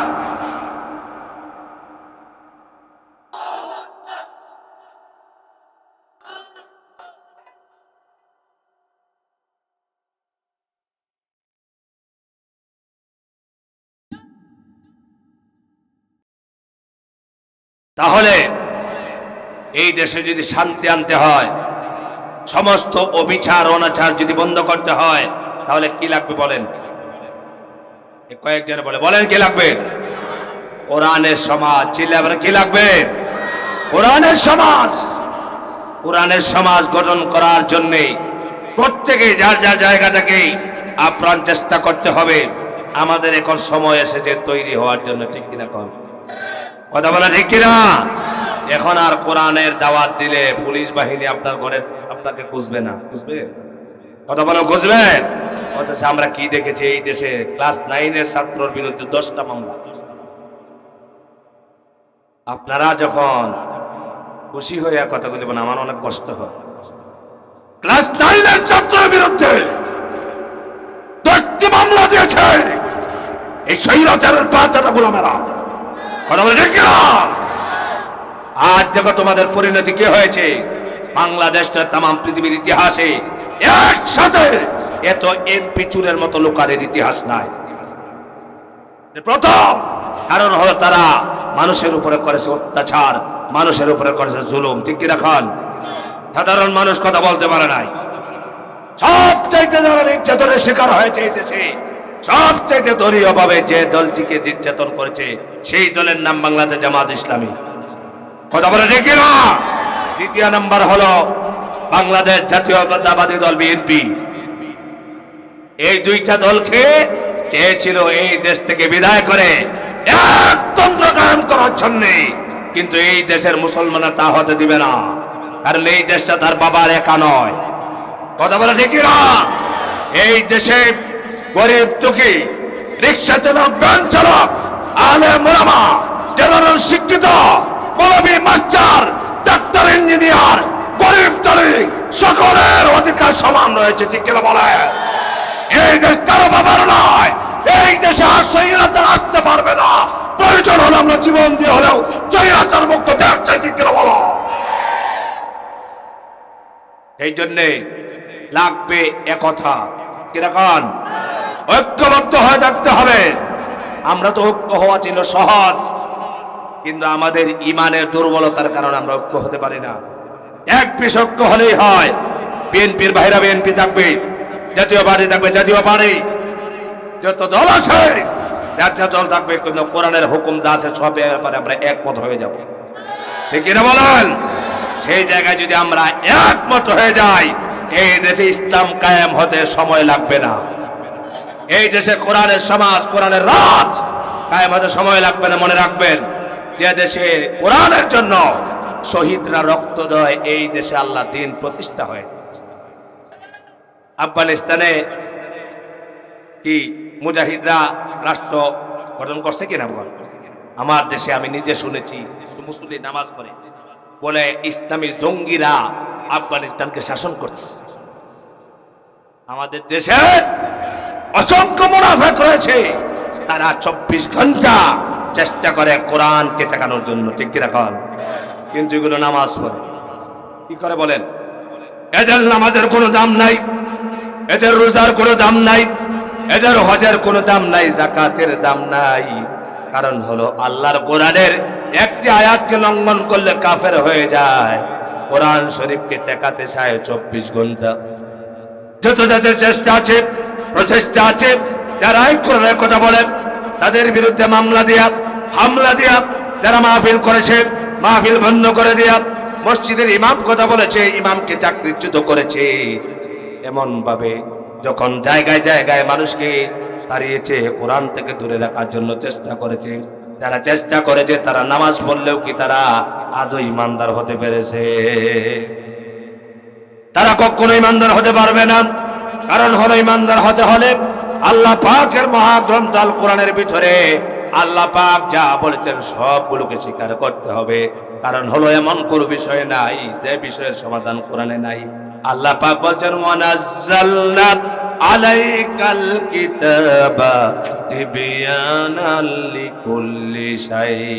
হে নবী, আপনার উপরে আমি এমন কিতাব নাজিল করেছি যে কিতাবের মধ্যে রয়েছে সব কিছুর বিস্তারিত বর্ণনা। বলেন সুবহানাল্লাহ। নামাজের কথা আছে, রোজার কথা আছে, হজের কথা আছে, যাকাতের কথা আছে, হালাল হারামের কথা আছে, কোনটা হালাল কোনটা হারাম, কোনটা জায়েজ কোনটা না জায়েজ, জান্নাতের কথা আছে, জাহান্নামের কথা আছে, রাষ্ট্র পরিচালনার কথা আছে, মানুষের ফরায়েজের কথা আছে। সব বিষয়ের সমাধান কুরআনুল কারীমের ভিতরে আছে না নাই? চিল্লা বলা আছে না নাই? এই জন্য আল্লাহ নবী বিদায় হজের ভাষণের মধ্যে একটি কথা বলেছিলেন। সেই কথাটা ছিল, ও আমার সাহাবীরা তোমাদের কাছে বলেছি তোমরা যদি দুইটা জিনিসকে আঁকড়ে ধরো, কখনো তোমরা সীমা লঙ্ঘন করো না। তোমরা এই দুইটা জিনিসকে যদি তোমরা ধরো, পথভ্রষ্ট হবে না। একটা হলো কোরআন, আর একটা হলো তোমাদের নবীর সুন্নাত। এক নম্বর হলো কিতাবুল্লাহ, দুই নম্বর হলো সুন্নাত রাসূলিহ, আল্লাহর কিতাব। আজকে সমস্ত মুসলমানেরা, আমরা যারা মুসলমান সবাই যদি আমরা আল্লাহর কোরআন মেনে চলতাম, আমরা পারিবারিক জীবনে, সামাজিক জীবনে, রাষ্ট্রীয় জীবনে, তাহলে আমাদের দেশটা শান্তির হতো না অশান্তির হতো? আর জিল্লা বলে শান্তির হলো না অশান্তির হতো? আজকে আমরা স্লোগান দিই, শান্তির জন্য। শান্তি হবে না, কোনোদিনও শান্তি হবে না। এইভাবে যদি চলতে থাকে, কোরআন বাদ দিয়ে শান্তি প্রতিষ্ঠা সম্ভব নয়। আমার ভাইরা, কোরআনই হলো শান্তির চাবিকাঠি। কোরআনুল কারীম শান্তি দেওয়ার জন্য এসেছে, অশান্ত সমাজকে শান্তি প্রতিষ্ঠা করার জন্য কোরআন এসেছে। এই জন্য কোরআনের আন্দোলন করার দরকার আছে না নাই? চিল্লায় বলা আছে না নাই? আমরা কোরআনের আন্দোলন করব, আমরা কোরআনের সমাজ কায়েম করার জন্য। আর কোরআন সমাজ কায়েম হলেই আমার ছেলে মেয়ে, পরিবার পরিজন সবাই শান্তিতে থাকতে পারবে। ঠিক রাখাল, কারণ কোরআনের সমাজে একমাত্র দিতে পারে মানুষকে নিরাপত্তা। কোরআনের সমাজ ছাড়া আর কারো সমাজ মানুষের নিরাপত্তা নাই। আছে? চিল্লাবেন আছে না? এই জন্য সেই নিরাপত্তা যদি আমরা পেতে চাই, তাহলে কোরআনের ছায়াতলে আসতে হবে। ঠিক রাখাল, সম্মানিত ভাইরা, এই জন্য আমাকে বলা হয়েছিল মদ জুয়ার ব্যাপারে কথা বলার জন্য। মদ জুয়া এগুলা হালাল না হারাম? চিল্লা বলে না, সবাই বলে না কেন? হারাম না হালাল? হারাম। এই হারামকে মানুষের কাছে পৌঁছায়া দেওয়া, মানুষকে মানার জন্য যে চেষ্টা করতে হবে, সেটার জন্য এক নাম্বার কাজ হলো কোরআন দিয়ে আইন করতে হবে। কথা বলে না কেন? কি করতে হবে? আইন করতে হবে। আজকে আমাদের দেশে কি জেনাবে বিচার করলে কি কোরআনের আইনে বিচার হয়? কথা বলেন হয়। কিন্তু কোরআনে জেনার বিচার আইনে আছে না নাই? কোরআনে আছে না নাই? কোরআনে বলা আছে জেনা করলে কি শাস্তি হবে? আছে। চুরি করলে কি শাস্তি হবে? কিন্তু এই আইনগুলোকে আমরা রেখেছি কোথায়? মসজিদ, মাদ্রাসায়, মক্তবে। কিন্তু এই আইন আমরা সংসদে নেই না। সেই জন্য মুসলমানেরা, আমরা জায়গায় জায়গায় বাংলাদেশে প্রতিদিন হাজার হাজার মাহফিল হয়। আমরা প্রতিটা মাহফিল থেকে যদি আমরা কোরআনের সমাজ কায়েমের উপরে কথা বলি, একবার দেখা যাবে যত ভোট সব আসবে ডানপন্থীদের কাছে। ঠিক কি রাখা? কারণ আমরা দেশে দুইটা পন্থী আছে, ডানপন্থী আর বামপন্থী। কথা বুঝতে পেরেছেন? নিজেরাই বলে আমরা বামপন্থী। বামপন্থী মানে কি? আসহাবুল ইয়ামিন, আসহাবুশ শিমাল। বামপন্থীরা জাহান্নামী না জান্নাতি? ওরা নিজেরা বলে আমরা জাহান্নামী। আমরা সবাই ডানপন্থী। ঠিক না? কন আমরা ডানপন্থীরা বামপন্থী? ডানপন্থী। সেই জন্যে সম্মানিত ভাইরা, আমরা মদ নিজে খাবো না, আরেকজন যদি কেউ খায় আমরা তাদেরকে বুঝাবো, আমরা বাধা দিব। পারবো তো ইনশাআল্লাহ? জুয়া খেলবো না। জুয়া খেলা আল্লাহ পাক হারাম ঘোষণা করেছেন কোরআন শরীফ দিয়া। আমরা যদি মুসলমান হই, তাহলে আমরা কখনো মুসলমান মদ খেতে পারে না, জুয়া খেলতে পারে না। আর মদ, জুয়া, ইয়াবা, বাবা, ভাম্বার, যত অপরাধ আছে সব বন্ধ করার জন্য এসেছে কোরআনের আইন। কিসের আইন? চিল্লা বলো, কিসের আইন? কোরআনের আইন। মনে রাখবেন, কোরআনের আইনের কথা বললে কারো যদি একটু মনটা ভালো লাগে না, মনে রাখবেন আপনার ঈমান নষ্ট হয়ে গেল। কারণ কোরআনের আইন তো এটা হুজুরের কথা না, আহমদুল্লাহ হেলালির কথা। এটা কথা বলেন না, হেলালি সাহেবের কথা, সাইদি সাহেবের কথা, রাসূলুল্লাহর কথা। চিল্লা বড় কথা কার? আরো চিল্লা বলতে হবে কথা কার? সেই জন্য আল্লাহ দিনকে বাস্তবায়ন করার জন্য এই দেশ থেকে বাবা মুক্ত, এই দেশ থেকে সমস্ত অবিচার অনাচার মুক্ত সমাজ যদি গঠন করতে হয়, বাংলার যুবকেরা এগিয়ে আসতে হবে। ঠিক কিরকম? ও যুবকেরা, তার পিছনে তোমরা দৌড়াও। তোমার নেতা মদ পান করে, তার পিছনে দৌড়াও। ঠিক না? তুমি একজন মুসলমানের সন্তান, তোমার নেতা আজান হওয়ার পরে ইমামতিতে দাঁড়াবে, নামাজ পড়াতে যোগ্যতা থাকবে। ঠিক কিনা? এমন নেতা আমরা চাই কিনা? এমন নেতা আমরা চাই। আমরা সেমন নেতা চাই যে নেতা শুধু ময়দানে স্লোগান নয়, প্রয়োজন হলে ইমামতিতে নামাজ আদায় করতে পারবে। কিরকম? সেই নেতা যদি চেয়ারে বসে, সেই নেতাই একমাত্র কোরআনের আইন করে অবিচার অনাচার বন্ধ করতে পারে। ঠিক কিরকম? আল্লাহ তাআলা আমাদেরকে কোরআনের পক্ষের সৈনিক বানায়। সবাই বলেন আমিন। আপনারা বিশ্বাস করেন তো মৌত একদিন আছে? আছে না নাই? চিল্লা বলা আছে না নাই? আমার মরণ যদি মানুষের হাতে আল্লাহ পাক রেখে রাখে, শহীদের কেউ আমাকে বাঁচাতে পারবে না। আর যদি আল্লাহ পাক আমাকে বাঁচায় রাখেন, পৃথিবীর কোন তগতি শক্তি আমাকে এই দুনিয়ার থেকে হত্যা করতে পারবে না। ঠিক এরকম সেই জন্য ঈমান কারো করে, আরো চিল্লা করে ঈমান কারো করে। যতদিন বাঁচবো আমার জীবন, আল্লাহ তাআলা বলেন বিআন্না লাহুমুল জান্নাহ, আমাদেরকে আল্লাহ জান্নাতের বিনিময়ে আমাদের জানমাল কিনে নিয়েছেন। আমাদের জানমাল বলতে কিছু নাই। এখন আমাদের কাজ হলো, আমি একজন মুসলমান, আমার পারিবারিক জীবন, সামাজিক জীবন, রাষ্ট্রীয় জীবন যাতে আল্লাহর কিতাব কোরআন দিয়ে চলে, সেই জন্য আমাকে চেষ্টা করতে হবে। রাজি আছি তো ইনশাআল্লাহ?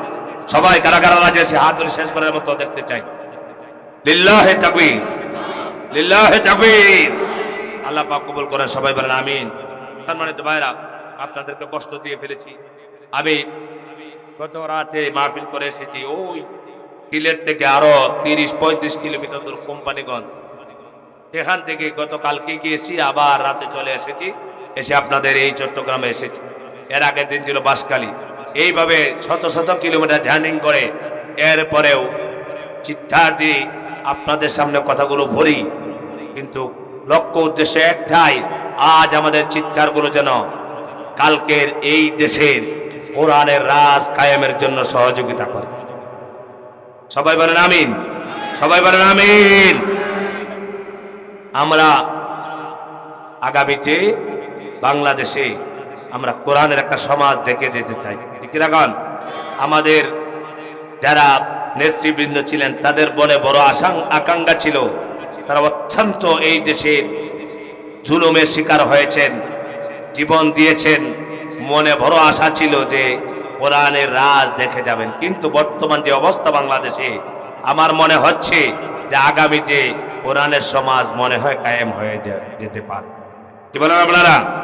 কারণ রিক্সা চালক, ভ্যান চালক সবাই চায় এখন ডানপন্থীদেরকে ভোট দিয়ে সংসদে বসাবে। সেই জন্য আমার ভাইরা, আপনারা অনেকেই আছেন হুজুরেরা এগুলো বললে মনে করেন হুজুরেরা এই গল্প বলবে কেন? বোঝা যায় হুজুরেরা এই দেশে ভাড়া দিয়ে আসে। কথা বলে না কেন? হুজুরের বাবার বাড়ি এই দেশে না, হুজুরের বাবার বাড়ি এই দেশে নয়। আমার এই দেশে কোনো সম্পদ নাই, আমি এই দেশের নাগরিক না। আপনি যত বড় কুচিবাজি দেখান, আপনি যেমন কথা বলার অধিকার আছে, আমার সেরকম অধিকার এই বাংলাদেশে আছে। ঠিক কিনা বলেন? সেই জন্য আমরা যার কথা বলি, এটা পচা রাজনীতি না, কোরআনের রাজনীতি। কোরআনের যে বিধান, যে নীতির কথা বলা হয়েছে, সেই নীতির মাঝে কোনো ভেজাল নাই। কি নাই? ভেজাল নাই। আল্লাহ তাআলা আমাদেরকে বোঝার, আমল করার তৌফিক দিন। সবাই বলেন আমিন। আজকে এই পর্যন্ত রাখলাম। আখিরু দাওয়ানা আলহামদুলিল্লাহি রাব্বিল আলামিন। হুজুর পীর সাহেব কেবলা আসতেছেন, আপনি দয়া করে কি লিখছে 25 আমি পড়ি না।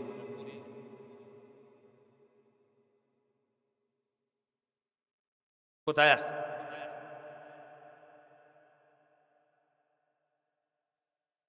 তো আমি পড়ি নাই।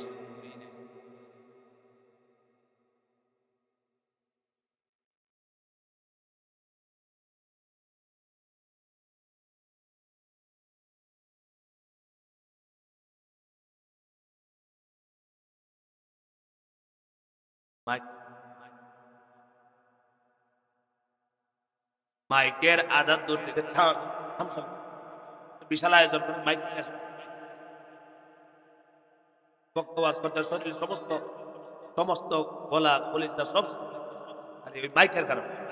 মাইকের কাছে গেলে আপনাদের টাকা টাকা দেয়, ভালো ভালো মাইক। আমি প্রতিটা মাইকে দেখি ওই কাছে পিছিয়ে যে মাইকগুলো আছে ওগুলো কম দাম দিয়ে নিয়ে আসে, এখানে টাকা কম দেখে হিসাব করে। একটা মাইকের চান থাকতে হবে, কতটুকু চিৎকার দিয়ে কথা বলতে হবে। আমাদের কি কষ্ট হয় না?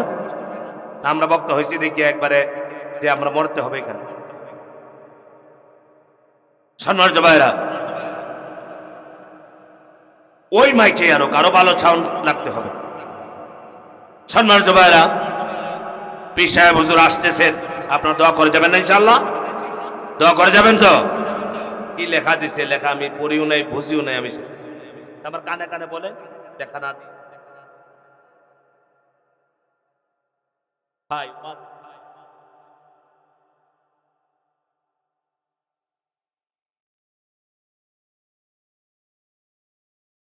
বলবেন দরকার আমাকে দোয়ার কথা বলেছে, দোয়ার কথা বলে। সম্মানিত ভাইরা, যাই হোক, আমরা বলছিলাম আমার কথাগুলো তো আপনাদের পছন্দ হচ্ছে না, ঠিক না? পছন্দ হচ্ছে?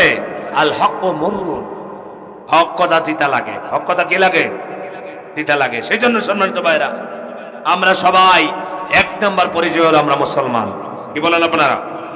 যারা বলেন কি মুসলমান, আমরা মুসলমানের পরিচয় দেই। মুসলমান হওয়ার জন্য আল্লাহ পাক নিজেই বলেছেন। কি বলেছেন?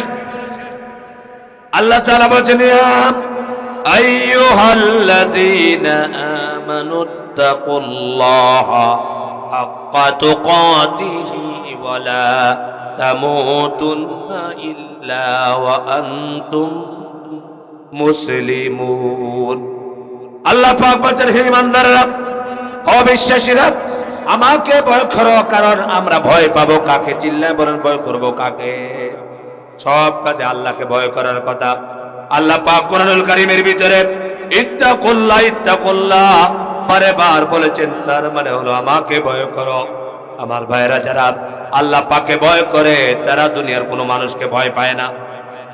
আল্লাহ পাকের ভয়ের কথা আল্লাহ পাক বলেছেন, যেভাবে আমাকে ভয় করা উচিত, যতটুকু ভয় করা উচিত ততটুকু তোমরা ভয় করো। ওয়ালা তামুতুন্না ইল্লা ওয়া আনতুম মুসলিমুন।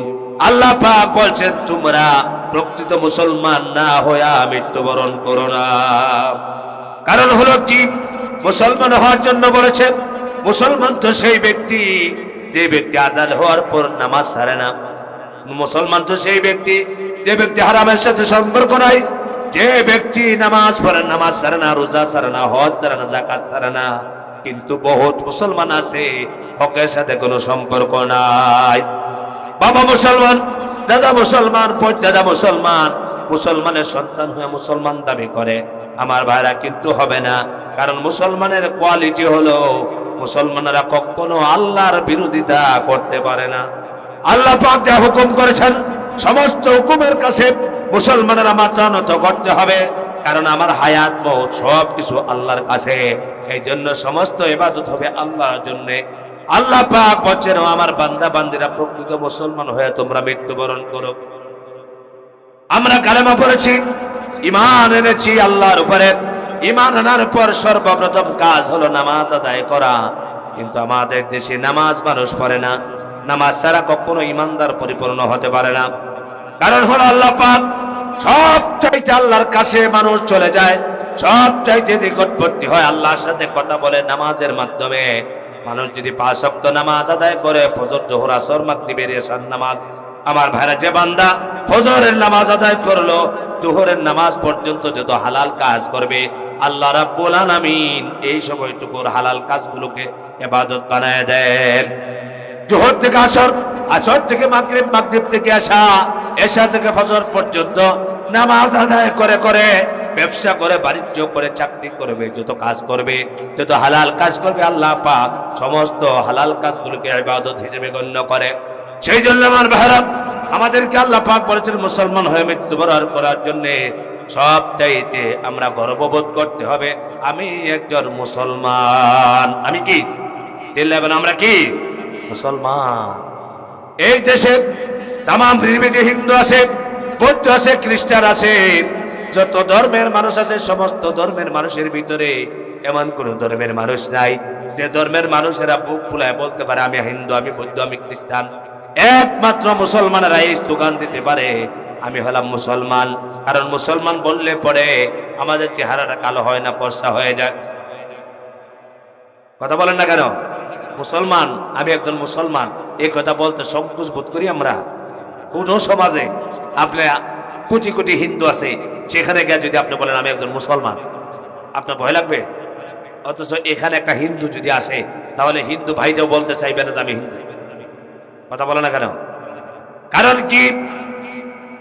কারণ হল ইসলাম হাক্কুন ওয়াল কুফরু বাতিলুন। যত ধর্ম রয়েছে সমস্ত ধর্ম হলো বাতিল, আর একমাত্র হক ধর্মের নাম হলো ইসলাম। চিল্লাবেন কি?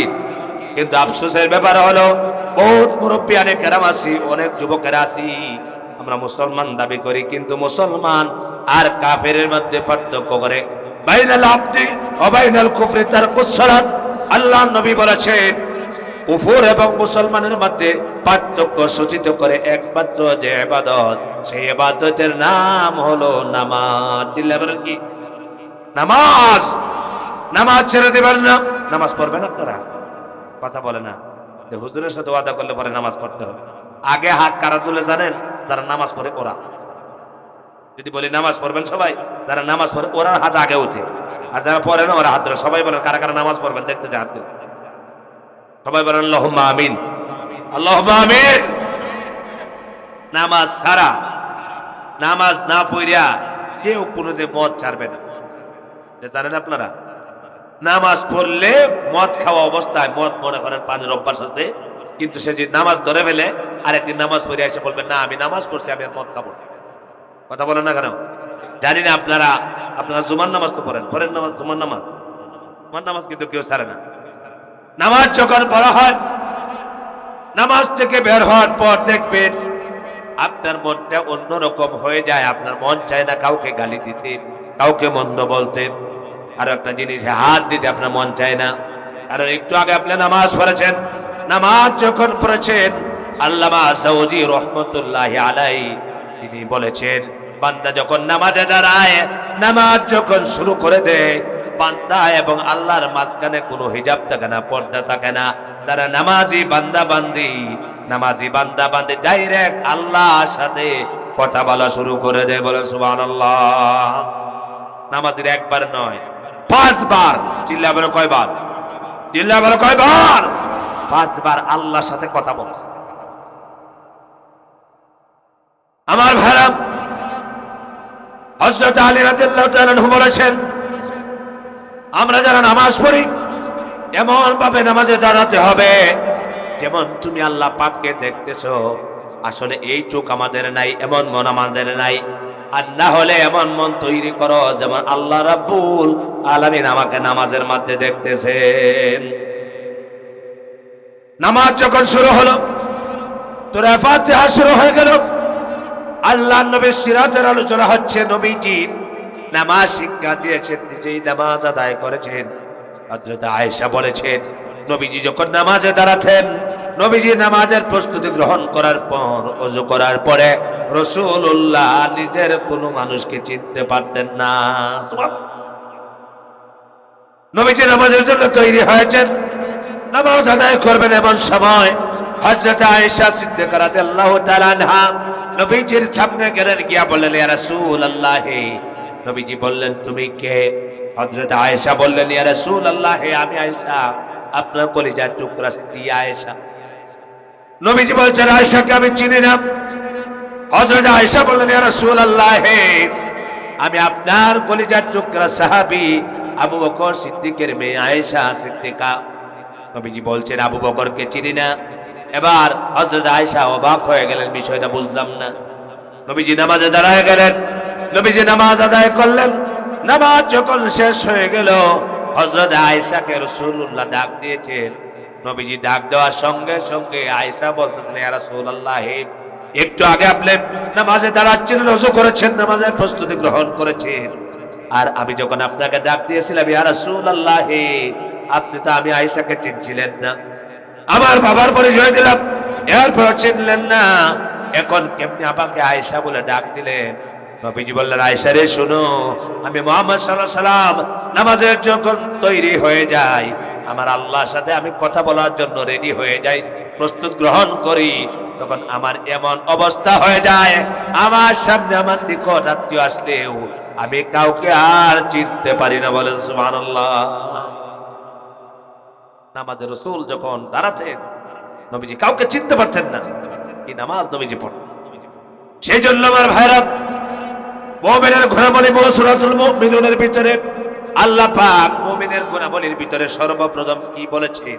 আল্লাহ পাক বলেন বিসমিল্লাহির রহমানির রহিম, قد أفلح المؤمنون الذين هم في صلاتهم خاشعون আল্লাহ পাক বলছে নিশ্চয় মুমিনের জীবন সফল, কিন্তু সফলতা অর্জন করে মুমিনদের এক নাম্বার গুণ হলো মুমিনেরা নামাজের মধ্যে বিনয়ী। সুবহানাল্লাহ। নামাজ যখন পড়বে খুশু-খুশুর সাথে নামাজ আদায় করবে। নামাজের মধ্যে আমরা যখন দাঁড়াই তখন দেখবেন মসজিদে গিয়ে তাড়াহুড়ো করা শুরু করে কিনা কোন নামাজের দ্বারায় শরীরে চুলকায়, নামাজের দ্বারা পাঞ্জাবিতে টানে, নামাজের দ্বারায় লুঙ্গিতে টানে, নামাজের দ্বারায় প্যান্টে টানতে থাকে। এইভাবে নামাজ নয়। নামাজি বান্দা যখন নামাজে দাঁড়াবে তার চিন্তা হলো আমি আর কারো সামনে দাঁড়াই নাই, দুনিয়ার কোন শাসকের সামনে, দুনিয়ার কোন রাজা বাদশার সামনে দাঁড়াই নাই, আমি দাঁড়াইছি একমাত্র আল্লাহ রাব্বুল আলামিনের সামনে দাঁড়াইছি। এইভাবে যদি নামাজ পড়ে, নামাজি বান্দা যখন নামাজ আদায় করবে, আল্লাহ পাক বলেন ইন্নাস সালাতা তানহা আনিল ফাহশাই ওয়াল মুনকার, নিশ্চয় নামাজ নামাজিকে ফাহশা কাজ থেকে বিরত রাখবে। এই জন্য এক নম্বর কাজ হলো আমাদের নামাজ প্রতিষ্ঠা করতে হবে। কি করতে হবে? এই জন্য আল্লাহ পাক কুরআনুল কারীমের ভিতরে বারবার বলেছেন আকিমিস সালাত, আকিমিস সালাত, আকিমিস সালাত। একটা জায়গাও বলে নাই নামাজ পড়ো, এক জায়গায়ও আল্লাহ বলেন না নামাজ পড়ো। কি বলছেন? কথা বলেন, কি বলছেন? নামাজ পড়ো এই কথা বলছেন কোথাও? যদি নামাজ পড়ার কথা বলছেন আল্লাহ পাক এভাবে বলতেন ইকরাস সালাত, ইকরাস সালাত, তোমরা নামাজ পড়ো বলতেন কোথাও? তার সালাত আছে, আছে কি আকিমিস সালাত? সুবহানাল্লাহ। আকিমিস সালাত, আকিমুদ্দিন, নামাজ কায়েম করো, দিন প্রতিষ্ঠা করো। নামাজ কায়েমের ব্যাপারে আল্লাহ পাক বলেছেন নামাজ পড়লেই পরে সমাজ ভালো হবে, নামাজ পড়লেই পরে সমাজ শান্তির হবে, নামাজ পড়লেই পরে আবা মুক্ত সমাজ হবে, নামাজ পড়লেই পরে জুয়া মুক্ত সমাজ হবে, নামাজ পড়লেই পরে মদ মুক্ত সমাজ হবে। আর নামাজ না পড়লে যত দোকান দেয় না কেন, আমার দেশে বহুত মানুষ আছে বলে হুজুর নামাজ পড়ি না ঠিক, কিছু ইমান ঠিক আছে। কথা বলে না, শুনেন না আপনারা? হুজুর জীবনে একটা মিথ্যা কথা কই না, কিন্তু নামাজ পড়ি না, ইমান আমার ঠিক। নামাজ ছাড়া ইমান থাকে। আল্লাহ পাক বলছেন আল্লাযীনা ইউমিনুনা বিল গায়বি ওয়া ইউকিমুনাস সালাতা ওয়া বিম্মা রাযাকনাহুম ইউনফিকুন। গায়বের প্রতি বিশ্বাস করার পর, সর্বপ্রথম ঈমান আনার পর যে কাজের হুকুম আল্লাহ পাক দিয়েছেন সেই কাজটার নাম হলো নামাজ। চিল্লাবেন কি? নামাজ নিজে পড়তে হবে, নামাজ সন্তান পড়তে হবে, নামাজ ছেলে পড়তে হবে, ভাই পড়তে হবে, পরিবার পরিজন সবাইকে নামাজ পড়তে হবে, নামাজের জন্য তাগিদ দিতে হবে। এই জন্য আল্লাহ পাক অন্য আয়াতে বলেছেন ওয়া'মুর আহলাকা বিস-সালাতি ওয়াসতাবির আলাইহা লা নাসআলুকা রিজকা নাহনু নারযুকুকা ওয়াল আকিবাতু লিত-তাকওয়া। আল্লাহ পাক নবীজিকে বলছেন ওয়া'মুর আহলাকা বিস-সালাতি ওয়াসতাবির আলাইহা লা নাসআলুকা রিজকা। হে নবী, আপনার পরিবার পরিজন, আপনার আত্মীয় স্বজন সবাইকে আপনি নামাজের দাওয়াত দেন, নামাজের আহ্বান করেন, নামাজের কথা বলেন। আপনার কাছে আমি রিজিক চাই না, বরং আপনাকে আমি রিজিক দেই। সুবহানাল্লাহ। নবীজিকে আল্লাহ পাক বলছেন নামাজের আদেশ দেওয়ার জন্য। নামাজ ছাড়া কোনো জাতের ইসলামী আন্দোলন নাই। আছে? কথা বলেন, আছে? এই জন্য ইসলামী আন্দোলন যারা করে এরা বাধ্যতামূলক নামাজ পড়তে হবে। কথা বলেন না কেন? কথা বলেন। ইসলামী আন্দোলন বাংলাদেশে যত দল আছে, কোন দলের মধ্যে এই আইন আছে যে বাধ্যতামূলক নামাজ পড়তে হবে? এরা ইসলামী দলের মধ্যে আছে বাধ্যতামূলক তোমাকে নামাজ পড়াই লাগবে।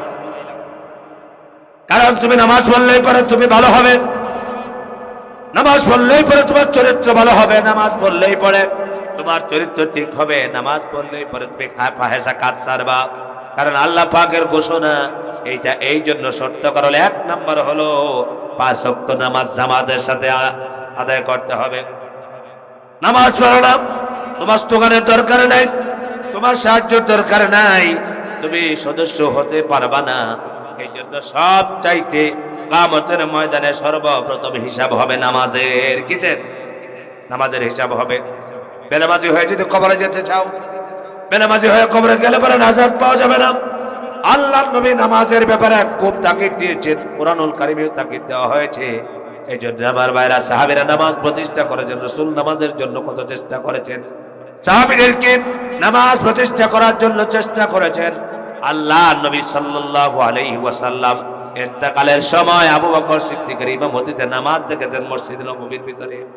আল্লাহ নবী নামাজ দেখে নবীজি খুশি হয়েছেন, খুশিতে রাসূলুল্লাহ কেঁদে ফেলেছিলেন আর বলেছেন, আমার সাহাবীরা নামাজ পড়তেছে দেখে মনটা জুড়ে গেছে, আমার উম্মতেরা কখনো নামাজ ছেড়ে দিও না।